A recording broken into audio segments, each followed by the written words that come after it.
গোপালগঞ্জ উপজেলার খাউলিয়া তাফসীর কমিটি ও এলাকাবাসীর যৌথ উদ্যোগে আয়োজিত 18তম বার্ষিকী 3 দিন ব্যাপী ঐতিহাসিক তাফসীর ও কোরআন মাহফিলের সম্মানিত সুযোগ্য অনারেবল প্রেসিডেন্ট সভাপতিত্ব করছেন হাফেজ মাওলানা হাবিবুর রহমান খান সাহেব। উপস্থিত রয়েছেন হযরত উলামায়ে কেরাম, রয়েছেন এলাকার গণ্যমান্য ব্যক্তিবর্গ, রয়েছেন তাফসীর কমিটির সম্মানিত সদস্যবৃন্দ। বিশেষ করে আমার সামনে বসে আছে মাত্র এলাকার পার্শ্ববর্তী এলাকা হতে আগত কোরআন প্রেমিক, নবী প্রেমিক, তাওহীদ জনতা। পর্দার আড়াল থেকে শুনছেন আমার অত্যন্ত শ্রদ্ধেয় মা এবং বোনেরা। আলোচনার সূচনায় আমি আপনাদেরকে অভিনন্দন জানাচ্ছি, মোবারকবাদ জ্ঞাপন করছি। রব্বুল আলামিনের শেখানো ভাষায় বলছি, আসসালামু আলাইকুম ওয়া রাহমাতুল্লাহি ওয়া বারাকাতুহু। ওয়া আলাইকুম আসসালাম ওয়া রাহমাতুল্লাহি ওয়া বারাকাতুহু। সম্মানিত দিনী ভাইয়েরা, আলোচনায় প্রবেশের পূর্বে আমি একটু জানতে চাচ্ছি আপনারা সকলে কেমন আছেন? আমি কেমন আছি কথা কেউ জিজ্ঞাসা করবেন না। আপনি কেমন আছেন? রব্বুল আলামিন আমাকেও ভালো রেখেছেন, বলি আলহামদুলিল্লাহ। এই যে আমরা ভালো আছি, আমাদেরকে ভালো রাখা একমাত্র কেবলমাত্র কর্তৃত্ব কার হাতে? যে রব্বুল আলামিন আমাদেরকে ভালো রেখে সুস্থ রেখে সারাদিনের হাজার কর্মব্যস্ততার পর ক্লান্ত শরীর নিয়ে যে সময়টাতে ঘরের দিকে থাকার কথা, ঘরে ফেরার কথা, ঠিক সেই সময়টাতে আমরা ঘরে না ফিরে কোরআনের আকর্ষণে যে মহান মুনিব আমাদেরকে কোরআনের বাগানে আসার, বসার এবং কোরআন কারীম থেকে কিছু কথা বলবার এবং শুনবার মতো তৌফিক দান করলেন, সেই মহান মুনিবের দরবারে শুকরিয়া আদায় করে আমরা সকলে একজোটে বলে উঠছি আলহামদুলিল্লাহ। আবার বলছি আলহামদুলিল্লাহ। আল্লাহু আকবার। লা ইলাহা ইল্লাল্লাহ। আল্লাহু আকবার। আল্লাহু আকবার। ওয়ালিল্লাহিল হামদ। ওয়ালিল্লাহিল হামদ। আমরা কৃতজ্ঞতা আদায় করলাম কার? জীবনের প্রত্যেকটা ক্ষেত্রে একজনের প্রশংসা হবে, তিনি কে? আমাদেরকে সৃষ্টি করেছেন কে? Allah is the creator of all creations. যত সৃষ্টি আছে সব সৃষ্টি আল্লাহ করেছেন। কাজেই প্রশংসা যদি করতে হয়, প্রশংসা কেবল আল্লাহর হবে, আল্লাহ ব্যতীত অন্য কেউ প্রশংসিত হতে পারে না। Men can be praised, only Allah will be praised. সবাই চিৎকার করে বলি আল্লাহু আকবার। আল্লাহু আকবার। আমরা আল্লাহর বরকতের ঘোষণা দিলাম, আল্লাহর কৃতজ্ঞতা আদায় করলাম। অতঃপর সালাতু সালাম জ্ঞাপন করছি সাইয়্যিদুল মুরসালিন, ইমামুল মুরসালিন, খাতামুন নবিয়্যিন, সর্বকালের সর্বযুগের সর্বশ্রেষ্ঠ মহামানব, নীলজল মানবতার নবী, সমাজ সংস্কারক, সফল রাষ্ট্রনায়ক, বিশ্ব নবী জনাব মুহাম্মদ রাসূলুল্লাহ সাল্লাল্লাহু আলাইহি ওয়াসাল্লাম। সম্মানিত হাজিরিন, ভূমিকা দীর্ঘায়িত করব না, আলোচনার বিষয়বস্তু অনেক লম্বা, এই জন্য আমি আর ভূমিকা দীর্ঘায়িত করছি না। আমরা শুনতে এসেছি একটি কিতাব থেকে কথা, সেই কিতাবের নাম কি? এই আল কোরআনের মধ্যে রয়েছে মূলত কার কথা? তাহলে Quran is the speech of almighty Allah সুবহানাহু ওয়া তাআলা in which there is no doubt. আল্লাহু আকবার। এই কোরআন এমন একটি কিতাব, যে কিতাবের মধ্যে ভুল তো দূরের কথা, বিন্দু পরিমাণ সন্দেহ নেই। বলেন সুবহানাল্লাহ। সেই কথাই রব্বুল আলামিন সুন্দর করে বলছেন, যালিকা كتاب لا ريب فيه هدى للمتقين।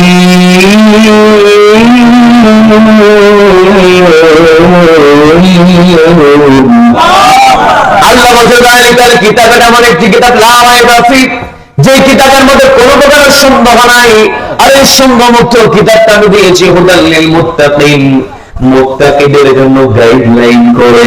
তার মানে যার অন্তরে আল্লাহর ভয় আছে সে কেবলমাত্র একটি কিতাবকে মেনে চলে, সেই কিতাবের নাম কি? আল্লাহর ভয় যার অন্তরে আছে ওই ব্যক্তি কেবল আল্লাহর কাছে সম্মানিত। আমি আপনি দুনিয়াতে মানুষকে সম্মানিত মনে করি, কেউ যদি মোটা অঙ্কের বেতনের চাকরি পেয়ে যায়, ফার্স্ট ক্লাস অফিসার হয়ে যায়, অথবা কেউ যদি এমপি হয়ে যায়, মন্ত্রী হয়ে যায়, অথবা কেউ যদি ব্যবসায়ী ভালো প্রফিট করতে পারে, লাভ করতে পারে, সুন্দর একটা বাড়ি করেছে, সুন্দর একটা গাড়ি কিনেছে, এগুলো দেখে আমি আপনি মানুষকে সম্মান দিয়ে ফেলি। টাকা দিয়ে এখন দুনিয়াতে মানুষকে সম্মান দেওয়া হয়, কথা বলেন ঠিক কিনা? কিন্তু আল্লাহর কাছে যদি আমি আপনি সম্মান পেতে চাই, রব্বুল আলামিন সুন্দর করে জানিয়ে দিচ্ছেন, ইন্না আক্রামাকুম ইনদাল্লাহি আতকাকুম ইন্নাল্লাহা আলিমুন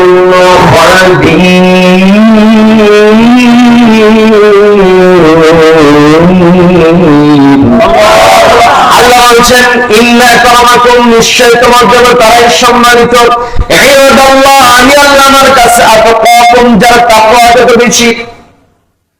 তার মানে আল্লাহর কাছে ওই ব্যক্তির মর্যাদা তত বেশি হবে যার তাকওয়া যত বেশি হবে।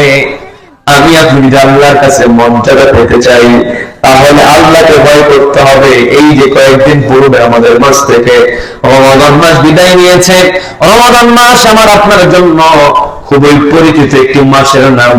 রমজান মাসের কমন কয়েকটা পরিচয় আছে। রমজান মাস হলো তাকওয়ার মাস। রমজান মাসের কমন পরিচয়, রমজান মাস হচ্ছে কোরআনের মাস। কি কথা বলেন? কোরআনের মাস, তাকওয়ার মাস। আমরা তাকওয়া শব্দটা শুনতে শুনতে আরবি হলেও আমাদের কাছে বাংলার মতো মনে হয়। কি কথা বলে? তাকওয়া মানে আল্লাহর ভয়, যেটা আমরা বুঝি। শাব্দিক বিশ্লেষণ করলে, আরো বিশ্লেষণ করলে আরো অর্থ আসবে। তবে আমরা যেটা বুঝি, আমাদের সহজ ভাবে আমরা সবাই যেটা বুঝি, সেটা হচ্ছে তাকওয়া মানে আল্লাহর ভয়। আল্লাহকে ভয় করে আমরা তৃষ্ণার্ত ছিলাম, কিন্তু এক ফোঁটা পানিও পান করি নাই। কি কথা বলেন? ইফতারের পূর্ব মুহূর্তে আমাদের সামনে খাবার সাজানো ছিল, আমি আপনি আল্লাহকে ভয় করে খাবার গ্রহণ করি নাই। বাড়িতে কেউ নাই, চাইলে আমি আপনি একা খাবার খেয়ে ফেলতে পারতাম, কিন্তু আমরা খাবার খাই নাই। কারো ভয়?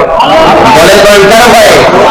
এমনও হয়েছে দুপুর বেলা জোহরের নামাজ যখন হয়েছে, আমি আপনি অজু করতে গিয়েছি, অজু করতে গেলে সামান্য কিছু পানি মুখের মধ্যে লেগে থাকে, সামান্য ফোঁটা পানি লেগে থাকে, আমি আপনি সতর্কতার সাথে বারবার থুতু ফেলি, যেন ওই এক ফোঁটা পানিটাও পেটের মধ্যে না যায়। এই ভয় আমাদের ছিল কি ছিল না? ছিল। এই যে আমি আপনি আল্লাহকে ভয় করে এক ফোঁটা পানি থেকে নিজেকে দূরে সরিয়ে রাখলাম, আল্লাহ নিষেধ করেছেন বলে দূরে সরিয়ে রেখেছি। এইরকম করে রব্বুল আলামিন আমাকে আপনাকে কোরআনটা আমাদের জন্য সংবিধান বানিয়ে দিয়েছেন, নিয়ম নীতির কিতাব বানিয়ে দিয়েছেন। শুধুমাত্র হুদাল লিল মুত্তাকিন আল্লাহ বলেন নাই, আল্লাহ বলেছেন হুদাল লিন নাস। মানুষ হলে, যেই ব্যক্তি মানুষ, ওই মানুষ যদি পৃথিবীতে শান্তি পেতে চায়, পৃথিবীতে সুন্দরভাবে বসবাস করতে চায়, তাহলে মানুষ অবশ্যই এই কোরআনকে গাইডলাইন মেনে নিতে হবে। সুবহানাল্লাহ। কোরআন আমাদেরকে জানিয়ে দিয়েছে যে আমরা সুবহ সাদিক থেকে সূর্যাস্ত পর্যন্ত পানাহার করতে পারবো না, কোন পানি আমরা পান করতে পারবো না, খাবার খেতে পারবো না। এই জন্য আমি আপনি দিনের বেলা এক ফোঁটা পানি আমি আপনি যেন পেটের মধ্যে না যায়, এই জন্য বারবার থুতু ফেলে আমি আপনি আল্লাহর হুকুম মেনে চলেছি। তবে কষ্ট নিয়ে বলতে হয়, রমজান মাসে এক ফোঁটা পানি পেটের মধ্যে যেন না যায়, এই জন্য সতর্ক থাকে। তবে সুযোগ পাইলে ব্রিজ পর্যন্ত খেয়ে ফেলে, এমন লোক আছে না? রমজান মাসে কি করেন? এক ফোঁটা পানিও খায় নাই, কিন্তু যখনই কনস্ট্রাকশনের কাজ পেয়েছে, ব্রিজের কাজ পেয়েছে, ব্রিজের 50% টাকা নিজের পকেটে ঢুকায় ফেলে, এমন লোক আছে না নেই? আছে না নেই? আছে। তার মানে যেই ব্যক্তি রমজানে খাবার খেলো না আল্লাহকে ভয় করে, ওই ব্যক্তি যদি আবার অবৈধ উপায়ে অর্থটাকে আত্মসাৎ করে ফেলে, বুঝতে হবে সে আসলে আল্লাহকে ভয় করে নাই, আল্লাহকে ভয় করে অভিনয় করেছে। কথা বলেন ঠিক কিনা? আল্লাহ রাব্বুল আলামিন আমাকে আপনাকে এই কিতাবটা দিয়েছেন জীবনের প্রত্যেকটা ক্ষেত্রে আমার আপনার ব্যক্তিগত জীবন, পারিবারিক জীবন, সামাজিক জীবন, রাষ্ট্রীয় জীবন কেমন করে পরিচালনা করতে হবে, কোরআন যেইভাবে করতে বলেছে সেইভাবে আমাকে আপনাকে চলতে হবে। আমার আপনার নবী যেমন সমাজের নেতা, আমার আপনার নবী যেমন নামাজের নেতা ছিলেন, আমার আপনার নবী সমাজের নেতা ছিলেন। কি কথা বলো? আবার আমার আপনার নবী সমাজের নেতা শুধু নয়, যুদ্ধের ময়দানে নবীর যুদ্ধের নেতা ছিলেন। বলেন না সুবহানাল্লাহ। আজকে আমাদের বিষয়বস্তু দেওয়া হয়েছে সূরা ইমরানের 16তম রুকু 149 নম্বর আয়াত থেকে 155 নম্বর আয়াতের আলোচনা আমাকে করতে বলা হয়েছে। এই আয়াতের মধ্যে উহুদ যুদ্ধের একটা প্রেক্ষাপট চলে এসেছে। নবীজি উহুদ যুদ্ধের মধ্যে নবী নেতৃত্ব দিয়েছেন। বলেন না সুবহানাল্লাহ। তার মানে এই দুনিয়াতে অন্যায়ের বিরুদ্ধে প্রতিবাদ করতে হবে, যেখানে অন্যায় আছে সেখানে বাধা প্রদান করতে হবে বলে দিয়েছেন কে? আল্লাহ রাব্বুল আলামিন বলেন, তা'মুরুনা বিল মা'রুফ, তোমরা সৎ কাজের আদেশ দেবে, ওয়া তানহাউনা আনিল মুনকার, অসৎ কাজে বাধা প্রদান করবে। তু'মিনুনা বিল্লাহ, ঈমানটা আনবে কার উপরে? সবাইকে বলতে ঈমান আনতে হবে কার উপরে? আমাদের আল্লাহর প্রতি ঈমান আছে না নাই? আছে না নাই? রব্বুল আলামিন সূরা ইমরানের 16 নম্বর রুকুর শুরুতে রব্বুল আলামিন ঈমানদারদেরকে ডাক দিয়ে বলছেন, ইয়া আইয়ুহাল্লাযীনা আমানু। তার মানে এই আয়াতটা আমাদের জন্য অবতীর্ণ করে দিয়েছেন কে? আল্লাহ। কোরআনের কোন কোন জায়গায় আল্লাহ রাব্বুল আলামিন বলেছেন ইয়া আইয়ুহান নাস, কোন কোন জায়গায় আল্লাহ বলেছেন ইয়া আইয়ুহাল কাফিরুন, কোন কোন জায়গায় রব্বুল আলামিন ঈমানদারদেরকে ডাক দেন, কোন জায়গায় মানব জাতিকে ডাক দেন, কোন জায়গায় কাফেরদেরকে ডাক দেন। আবার কোন জায়গায় রব্বুল আলামিন মুনাফিকদেরকে ইন্ডিকেট করে কথা বলেছেন। আর এই আয়াতে রব্বুল আলামিন আমাকে আপনাকে ডাক দিয়ে বলছেন, ইয়া আইয়ুহাল্লাযীনা আমানু, ওহে যারা ঈমান আনয়ন করেছো, ইন তুতিউল্লাযীনা কাফারু, তোমরা যদি অনুসরণ করো কাফেরদের, ইয়ারুদ্দুকুম আলা আআকাবিকুম ফাতানকালিবু খাসিরিন, যদি তোমরা কাফেরদের অনুসরণ করো তোমাদেরকে ওরা মন্দের দিকে, ক্ষতির দিকে নিয়ে যাবে। কারণ এই পৃথিবীতে যারা আল্লাহর প্রতি ঈমান আনয়ন করেছে তারা কখনো অন্যায় কাজ করতে পারে না। কথা বলেন ঠিক কিনা? আর যারা আল্লাহর প্রতি ঈমান আনয়ন করে নাই, যারা আল্লাহকে বিশ্বাস স্থাপন করে নাই, ওরা শয়তানের প্ররোচনায় পড়েছে। কি কথা বলেন? এই পৃথিবীতে আমাদের সবচেয়ে বড় শত্রু, প্রকাশ্য শত্রু হলো শয়তান। কি কথা বলেন? শয়তান হচ্ছে আমাদের প্রকাশ্য শত্রু, কিন্তু আমরা শয়তান যে আমাদের শত্রু এই অনুভূতিতে আমরা নিয়ে আসতে পারি না। অমুকের সঙ্গে জায়গা নিয়ে শত্রুতা, অমুকের সঙ্গে ভাগাভাগিতে শত্রুতা আছে না নেই? ওই শত্রুর কত অ্যালার্ট থাকে যে এই এলাকায় আমার একা যাওয়া যাবে না, যদি একা যায় আমার উপর আক্রমণ হতে পারে, এমন আশঙ্কা আছে না নেই? অথচ আল্লাহ রাব্বুল আলামিন বলছেন, ইয়া আইয়ুহাল্লাযীনা আমানু দুখুলু ফিস সিলমি কাফা, যারা ঈমান আনয়ন করেছে উদখুলু, তোমরা প্রবেশ করো, দাখিল হয়ে যাও ফিস সিলমি, ইসলামের মধ্যে কাফা, পরিপূর্ণভাবে।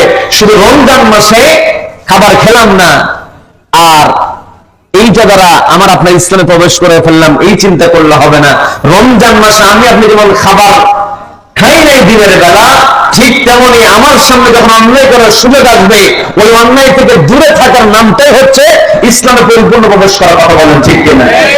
আল্লাহ কিন্তু বলছেন, ইয়া আইয়ুহাল্লাযীনা আমানু, ওহে যারা ঈমান আনয়ন করেছো, ইন তুতিউ, যদি তোমরা কি করো? আনুগত্য করো, আল্লাযীনা কাফারু, যারা কুফরি করে।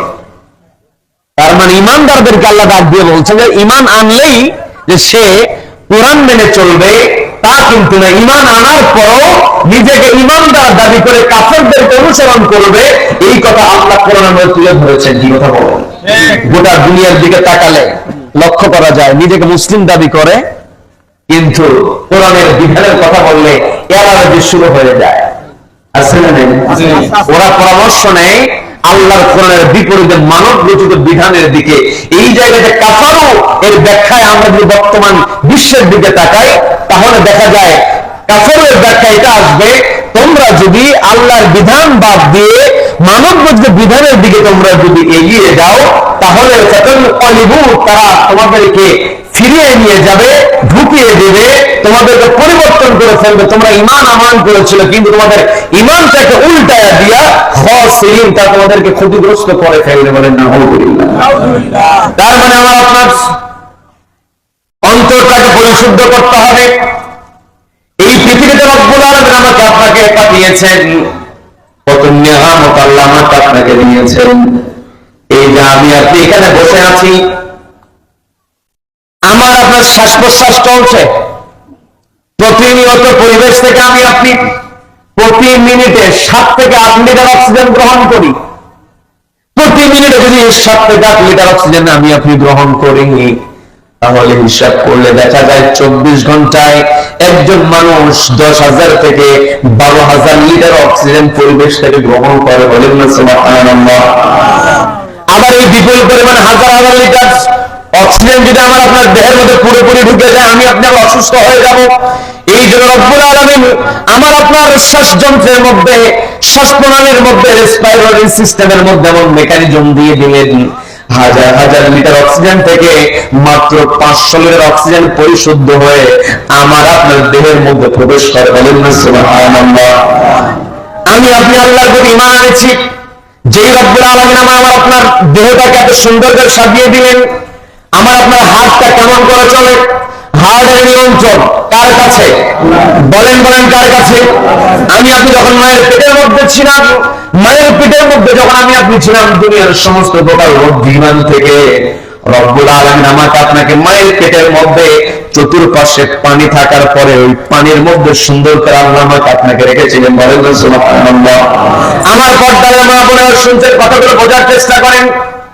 মা যখন গর্ভবতী হয়ে যায়, মাকে সতর্ক থাকতে হয়, সাবধানে নড়াচড়া করতে হয়। কারণ হচ্ছে মা যদি নড়াচড়া করে, তাহলে ওই যে আমার আপনার প্রতিরক্ষার জন্য পেটের মধ্যে পানির সিস্টেমটা আল্লাহ দিয়েছেন, মা যদি এলোমেলো চলাফেরা করে তাহলে কিন্তু পানি ভেঙে যায়, মা তখন অসুস্থ হয়ে যায়, সন্তানের জীবন কিন্তু হুমকির মুখে চলে যায়। কথা বলেন ঠিক কিনা?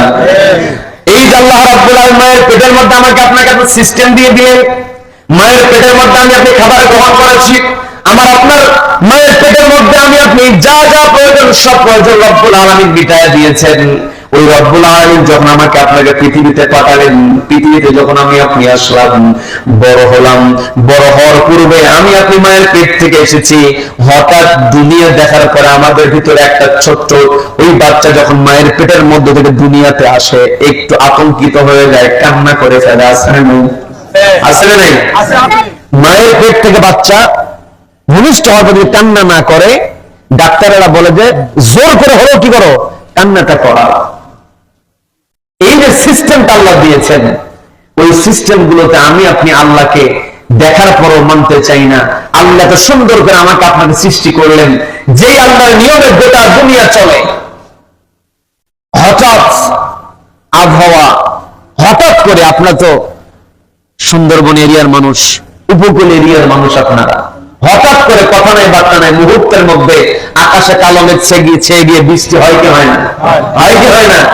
যত বড় ক্ষমতাধর হোক না কেন, বড় অনুষ্ঠান হচ্ছে, বৃষ্টি হলে অনুষ্ঠান পুণ্ডল হয়ে যাবে। মনে করেন এমপির কোন সংবর্ধনার অনুষ্ঠান, অথবা প্রধানমন্ত্রী আসবে, হঠাৎ ঝড় এসেছে, এটা তো ঝড় তো কারো কামনা না, প্রধানমন্ত্রী এত ক্ষমতা আছে, প্রধানমন্ত্রীকে ঝড় থামাতে পারবে? পারবে? পারবে না। তার মানে যত ক্ষমতা আছে সমস্ত ক্ষমতা আল্লাহর হাতে, এগুলো আমরা দেখি, কিন্তু শয়তানের ধোঁকায় পড়ে আল্লাহ বলছেন ইন তুতিউল্লাযীনা কাফারু, যারা আমার হুকুমটা মানতে চায় না, আমার হুকুমকে অস্বীকার করে, এদের পিছনে যদি তোমরা আনুগত্য করতে যাও, তাহলে ওরা তোমাদেরকে ক্ষতিগ্রস্তের মধ্যে ফেলে দেবে। দুনিয়াতে হয়তো আমার আপনার কাছে ক্ষতিটাকে আমি আপনি হয়তো ওইরকম অনুধাবন করতে পারছি না বলেই শয়তানের প্ররোচনায় পড়ে সবসময় ক্ষতির মধ্যে আছি আমরা।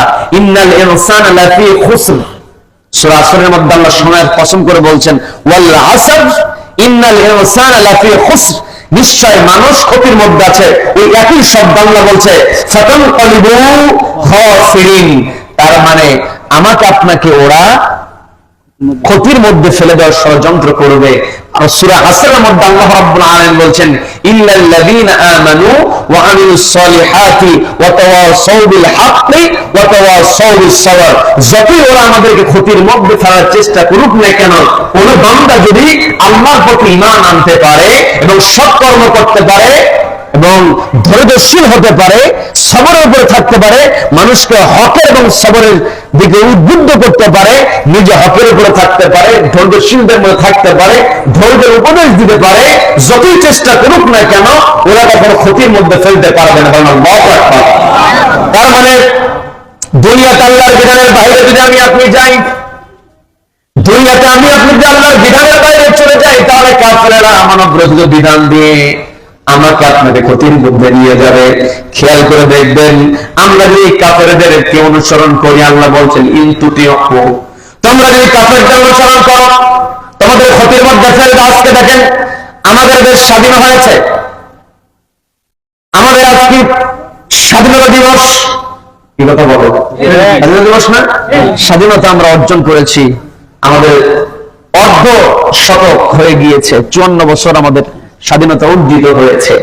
আমরা স্বাধীন হয়েছি, ব্রিটিশদেরকে আমরা খেদিয়েছি, কিন্তু ব্রিটিশদের রেখে দেওয়া নিয়ম নীতির বাইরে আমরা এখন যেতে পারছি না। কি কথা বলো, ব্রিটিশদের নিয়ম দিয়ে আমরা আইন আদালত পরিচালনা করছি। আল্লাহ তো এই কথাই বলছেন ইনতুতিউল্লাযীনা কাফারু, যদি তোমরা কাফেরদের নিয়ম অনুযায়ী যদি তোমরা চলো, ওদেরকে যদি অনুসরণ করো। আমাদের দেশে বিচারক আছে, ম্যাজিস্ট্রেট আছে, জজ সাহেব আছে, জাস্টিস আছে, আদালত আছে, উকিল আছে, এত কিছু আছে, এরপর দিন দিন অপরাধ বাড়ছে না কমছে? বলেন বাড়ছে না কমছে? তার মানে মানব জাতির বিধানের পিছনে দৌড়ালে আমাদের অপরাধ বাড়া মানে ক্ষতির মধ্যে যাওয়া। স্পষ্ট এই আয়াতের তাফসীর বুঝতে কষ্ট হচ্ছে আপনাদের? সম্মানিত বন্ধুগণ, বোঝার চেষ্টা করেন। আল্লাহ রাব্বুল আলামিন এই পরে যে কথা বলেন বালিল্লাহু মাওলাকুম, অথচ রাব্বুল আলামিন হচ্ছেন তোমাদের ওলি, তোমাদের তত্ত্বাবধানকারী, তোমাদের অভিভাবক। মাওলাকুম, এই জায়গাতে মাওলাতে এসেছে ওলিয়ুন থেকে। আল্লাহ হচ্ছেন আমাদের ওলি, আমাদের অভিভাবক। বিবাহের সময় অভিভাবক লাগে, ওলি কুফু লাগে। সমতাকে বলা হয় কুফু, অভিভাবককে বলা হয় ওলি বলা হয় আরবিতে। যে বাংলায় আমরা বাংলার জন্য 21শে ফেব্রুয়ারি বাংলা ভাষার জন্য আমরা উদযাপন করি, কিন্তু ইংরেজি মাস দিয়া। কি কথা বলেন? এই যে আমার দেশে আইন আদালতে বিচারগুলো হয়, রায়গুলো যা হয়, এই রায়গুলো লেখা হয় ইংরেজিতে, অথচ আমরা বাংলা ভাষার বড় বড় লেকচার দেই। কি কথা বলবো, বিরক্ত হচ্ছেন আমার কথায়?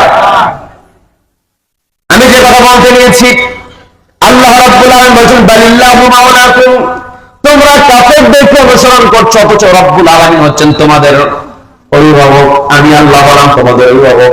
এই যে পেটের মধ্যে ছিলাম, আমার আপনার যা যা প্রয়োজন সবকিছু আল্লাহ দিয়েছেন।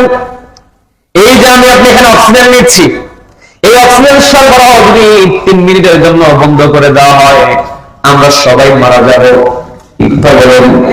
এই অক্সিজেন যদি আল্লাহ মানুষের কর্তৃত্বের মধ্যে দিয়ে দিতেন, রাষ্ট্রের যিনি প্রধান হবেন তার কাছে যদি অক্সিজেনের কর্তৃত্ব আল্লাহ দিয়ে দিতেন, তাহলে রাষ্ট্রের ওই যদি চেয়ারে বসে যদি অন্যায় করত, ওই অন্যায়ের বিরুদ্ধে প্রতিবাদের জন্য যখন সমাবেশ করা হতো, অনুমতি ঠিকই দেওয়া হতো, কিন্তু অনুমতি দেওয়ার পরে সমাবেশ দেওয়া হতো 2টার দিকে, 1:30 থেকে 5টা পর্যন্ত অক্সিজেন বন্ধ।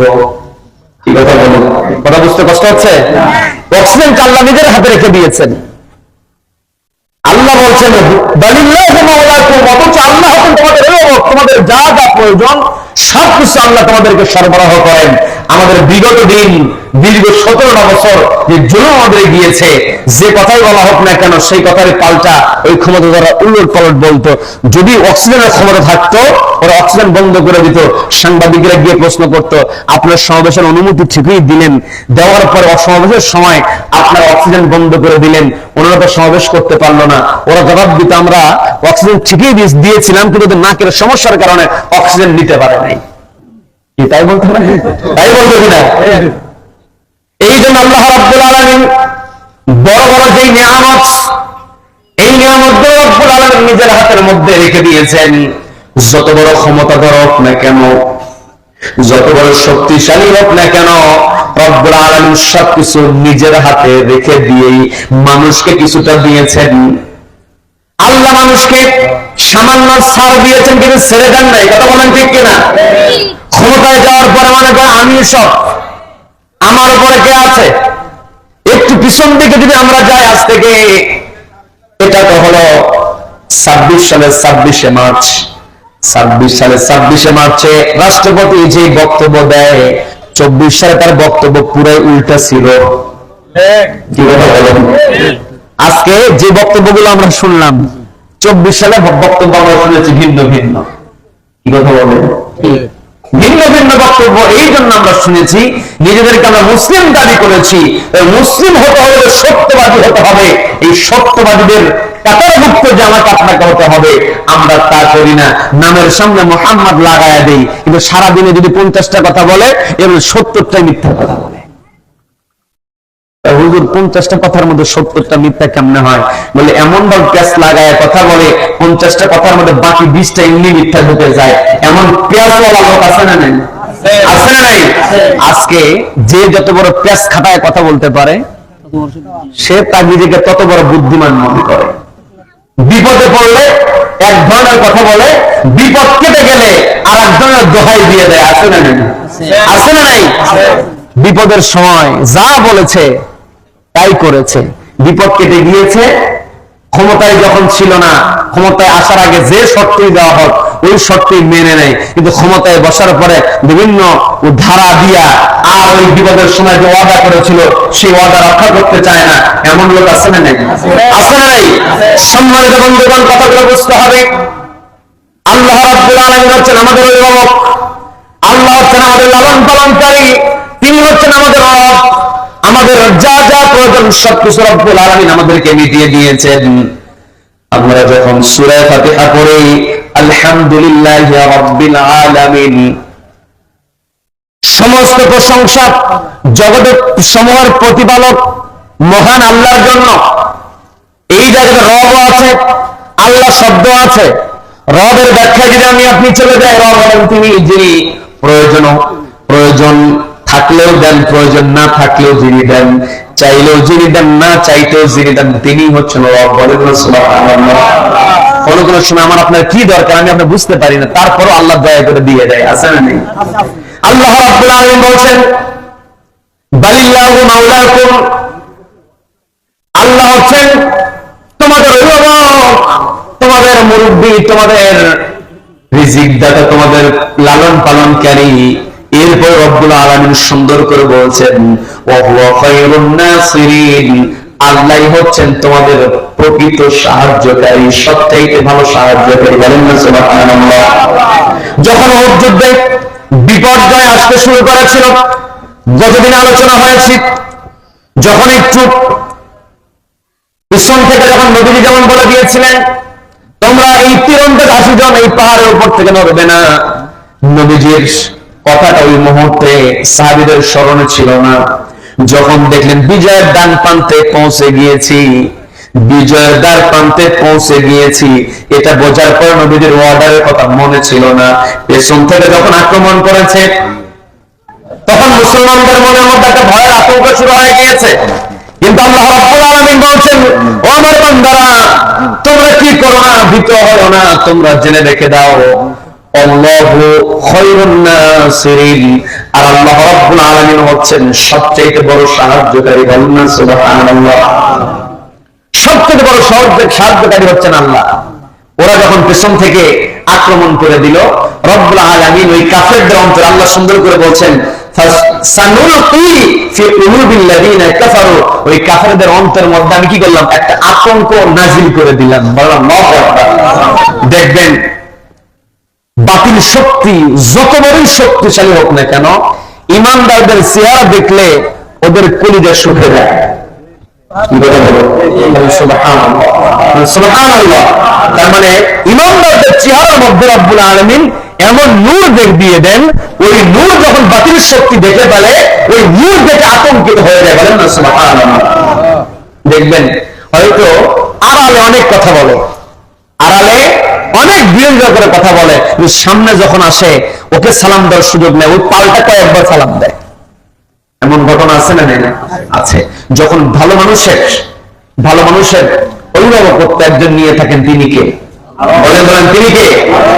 আমি আপনি দুইয়ের যতই বিপদ আপদ আমার আপনার আসুক না কেন, এই যে উহুদ যুদ্ধের কথা বলছি, উহুদ যুদ্ধে আল্লাহ রাব্বুল আলামিন মুসলমানদেরকে এই জায়গাতে কিছুটা বিপর্যয় হলেও এই বিপর্যয়ের মধ্যে রব্বুল আলামিন মুসলমানদেরকে নির্দেশনা দিয়েছেন। বদরের প্রান্তরে খেয়াল করে দেখবেন, বদরের প্রান্তরে আল্লাহ রাব্বুল আলামিন মুসলমানদের কেমন করে বিজয় দিয়ে দিলেন। বদর যুদ্ধ অনুষ্ঠিত হয়েছিল, সবাই একটু বলেন তো কোন মাসে? রমজান মাসে। রমজান মাস কিন্তু আমাদের শুধু কোরআনের মাস না, তারপর মাস না, রমজান মাস আমাদের বিজয়ের মাস। আল্লাহ চাইলে তো অন্য মাসেও যুদ্ধটা দিতে পারতেন না? আল্লাহ রাব্বুল আলামিন অন্যায়ের প্রতিবাদ করতে হবে, কাফেরদের অনুসরণ করা যাবে না, কাফেরদের বিরুদ্ধে দাঁড়িয়ে যেতে হবে। এই শিক্ষা দেওয়ার জন্য রব্বুল আলামিন রমজান মাসে বদরের প্রান্তরে কাফেরদের সঙ্গে মুসলমানদেরকে মুখোমুখি করলেন। মুসলমানেরা কিন্তু রোজা ছিল, মুসলমানের রোজা অবস্থায় যুদ্ধ যখন মুখোমুখি হয়েছে, নবীজি বলছেন তোমরা রোজা ভেঙে ফেলো। খেয়াল করেন, নবীজি বলছেন তোমরা রোজা ভেঙে ফেলো, খাবার খাও। নবীজি বলছেন সাহাবীরা খাবার খায় না। নবীজি আবার বললেন তবুও খাবার খায় না। তৃতীয়বার যখন বলেছে, যখন খাবার খাচ্ছিলেন না, সাহাবায়ে কেরাম খাবার গ্রহণ করেন নাই, কাকে ভয় করে? কাকে সন্তুষ্টের জন্য? আবার আল্লাহ নবীর বিধানের অর্ডারের বাইরে যাওয়া, মা নাহাকুম আনহু ফান্তাহু, নবীজিরা নিষেধ করে সেখান থেকে বেরো থাকো। কি নবী আমরা পেয়েছি? নবীজির কথা, নবীজির কাজ আমাদের অর্ডার। বলুন সুবহানাল্লাহ। তার মানে নবী যখন তৃতীয়বার বললেন, যখন সাহাবায়ে কেরাম রোজা ভাঙছে না, নবীজির সহধর্মিনী নবীজিকে ডাক দিয়ে বলছেন, ইয়া রাসূলুল্লাহ, ইয়া হাবিবাল্লাহ, আপনি যে বারবার বলছেন সাহাবায়ে কেরাম খাবার গ্রহণ করছে না, আপনার অর্ডার অমান্য করা তাদের জন্য আবার গুনাহের কাজ হয়ে যাবে। আপনি আর অর্ডার করবেন না, আপনি নিজে খাবার গ্রহণ করেন। আপনি যখন খাবার গ্রহণ করবেন, আপনার খাবার গ্রহণ করা দেখে সাহাবায়ে কেরাম খাবার গ্রহণ করবেন। সুবহানাল্লাহ। তার মানে আল্লাহ রাব্বুল আলামিন এই যে আমাদের মেসেজ দিয়েছেন, রোজা আমাদের জন্য ফরজ, অন্যের বিরুদ্ধে যুদ্ধ করা এটাও ফরজ। যুদ্ধে যারা মারা যায়, শহীদ যারা হয়ে যায়, ন্যায়ের পক্ষে দাঁড়িয়ে জীবন দিতে পারলে ওরটা যে ধন্য আর দুনিয়াতে কেউ নেই। বলেন সুবহানাল্লাহ। যখন কোন মানুষ শহীদ হয়ে যায়, তার জিন্দেগির সমস্ত গুনাহ রব্বুল আলামিন ক্ষমা করে দেন, ইল্লা দাইন, ঋণ ছাড়া। কি ছাড়া? ঋণ ছাড়া। নবীর স্পষ্ট হাদিস, শহীদ তার সমস্ত অপরাধ আল্লাহ ক্ষমা করে দেবেন, তবে ঋণ যদি থাকে এই ঋণটা ক্ষমা করা হবে না। ঋণের ব্যাপারে আমাদের সতর্ক হওয়ার দরকার আছে না? বলেন আছে না? নাই? সম্মানিত বন্ধুগণ, সাহাবাদের মর্যাদা, বদরের প্রান্তরে নবী যখন সাহাবীদেরকে নিয়ে যাবেন, ছোট ছোট সাহাবীরাও দাঁড়িয়ে গিয়েছিলেন, ছোট ছোট সাহাবীরাও দাঁড়িয়েছেন। নবীজি সবাইকে অনুমতি দেন নাই, নবীজির অনুমতি সবার সৌভাগ্য হয় নাই। এমন একজন সাহাবী ছিলেন রাফি ইবনে খাদিজ রাদিয়াল্লাহু তাআলা আনহু। উহুদ যুদ্ধের সময় বয়স ছিল তার 13 বছর। কয় বছর? উহুদ বললাম না বদর বললাম? বদর যুদ্ধে ছিল 13 বছর। বদর যুদ্ধে কত? 13 বছর। আর উহুদ যুদ্ধে 14 বছর। বদরের প্রান্তরে যাবে 14 বছর কি খুব বেশি বড় নাকি? যুদ্ধের কথা বলতে বিরক্ত হচ্ছেন আপনারা? কারণ কোরআনের আয়াত কোন দিক থেকে কোন দিক চলে যায়। লানাফিদাল বাহর ক্বাবলা আন তানফাদা কালিমাতু রাব্বি। সুবহানাল্লাহ।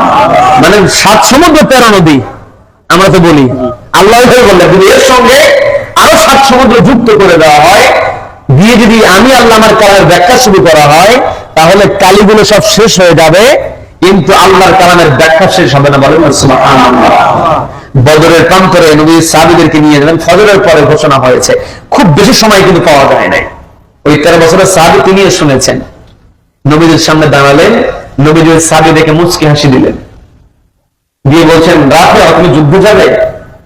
বলছে রাসূলুল্লাহ ইয়া হাবিবাল্লাহ আপনি অনুমতি দিলে আমি যাবো। বললো যে তোমাকে এই মুহূর্তে অনুমতি আমি দিচ্ছি না, কারণ এই মুহূর্তে প্রয়োজন নেই, তুমি ছোট মানুষ, বাড়ি চলে যাও। যখন বলেছে মনটা খারাপ, নবীজি বললেন মন খারাপ করো না, যুদ্ধে যাওয়ার যে নিয়ত করেছো এই নিয়ত করার কারণে আল্লাহ তোমার আমল নামায় যুদ্ধটাকে উঠিয়ে দিয়েছেন। বলেন না সুবহানাল্লাহ। দেখবেন 24-এর আন্দোলনে আমরা এমন শহীদের নাম আমরা শুনি, মায়ের কাছে চিঠি লিখে গেছে, মায়ের কাছে চিঠি লিখেছে, মা আমাকে ক্ষমা করে দিও, বাহিরে আন্দোলন হয় আর আমি নিজেকে ঘরের মধ্যে রাখবো এটা সহ্য করতে পারবো না, আমাকে ক্ষমা করে দিও, আমি যুদ্ধে চলে গেলাম। আল্লাহু আকবার। ছোট মানুষ, এই সাহাবীদের বয়সী মানুষ, নবীজি অনুমতি দিলেন না।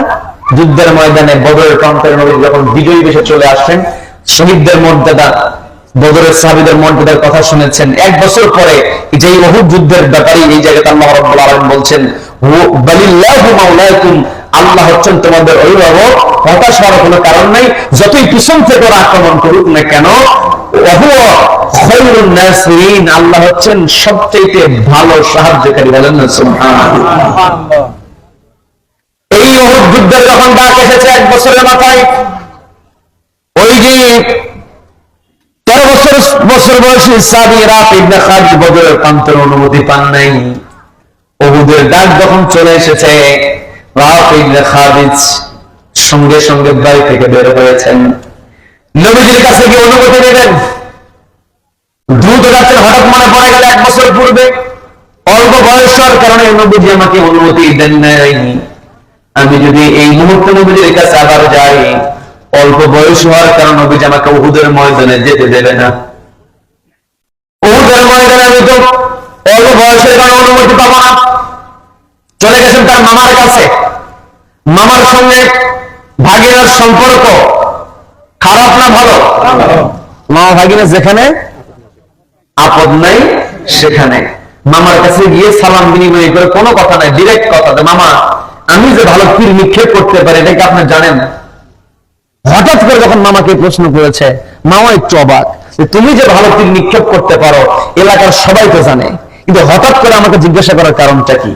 বলে আপনাকে জিজ্ঞাসা আমি এই জন্য করেছি, আমার বয়স কম, আমি বদরের যুদ্ধে যাওয়ার জন্য নবীজির কাছে আমি গিয়েছিলাম, অল্প বয়স হওয়ার কারণে নবীজি আমাকে যুদ্ধে যাওয়ার অনুমতি দেয় নাই।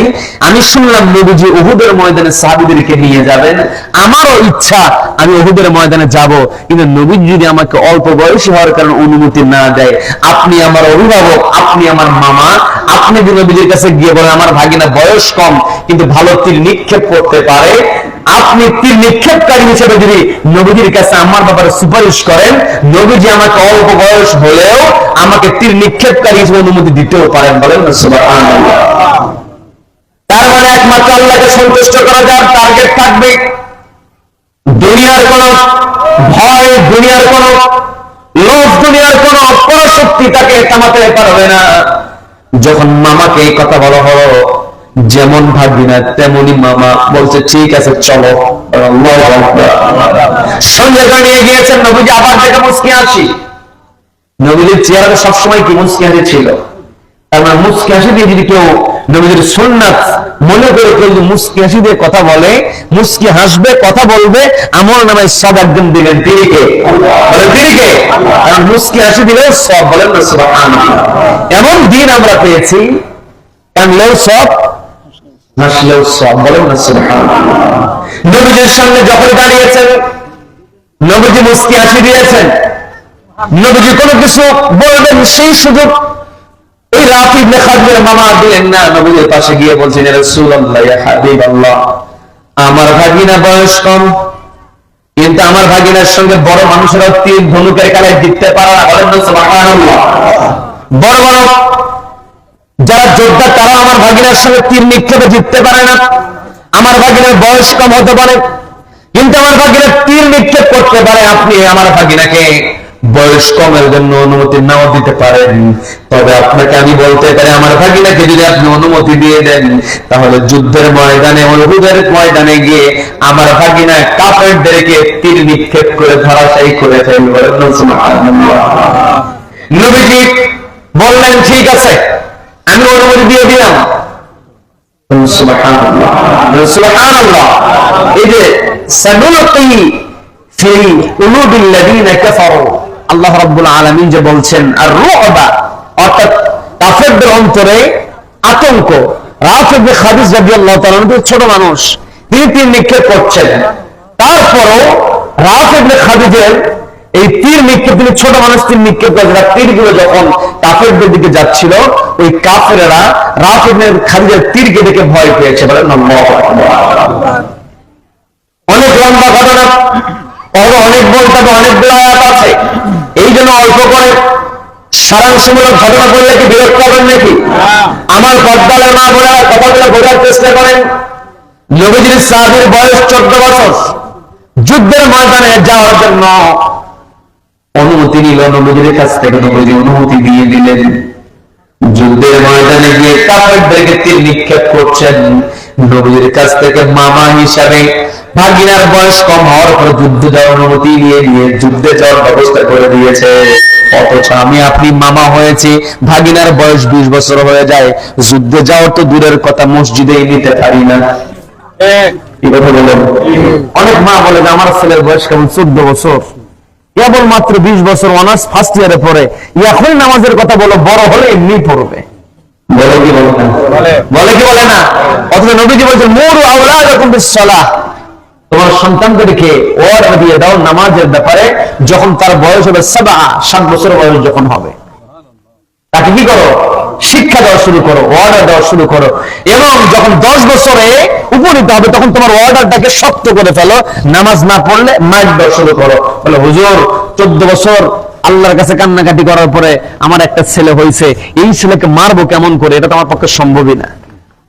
কি কথা বলবো? সন্তানের প্রতি মহাব্বত আছে না নাই? আমার পর্দালের মা বোনের মহিলাদের ব্যবস্থা যেহেতু এখানে লেখা আছে, মা বোনের যেখান থেকে শুনছেন, পরিবারের মা সচেতন তো সন্তান সচেতন, পরিবারের মা নামাজি তো পরিবারটাই নামাজি। কি কথা বলবো? এই জন্য আমি বলছি, সন্তানকে যদি কাফেরদের আনুগত্যের বাইরে আমরা আনতে চাই, ক্ষতিগ্রস্ত থেকে হৃদয়ে সরিয়ে নিতে চাই, 149 নম্বর আয়াত আল্লাহ যে বলছেন ইনতুতিউল্লাযীনা কাফারু ইয়ারুদ্দুকুম, যদি তোমরা কাফেরদেরকে অর্থাৎ মানব বিধানের দিকে যদি তোমরা চলে যাও, তাহলে ওরা তোমাদেরকে ফিরিয়ে নিয়ে যাবে এবং তোমাদেরকে ইয়ানকালিব করে ফেলবে, তানকালিবু, তোমাদেরকে কি করে ফেলবে?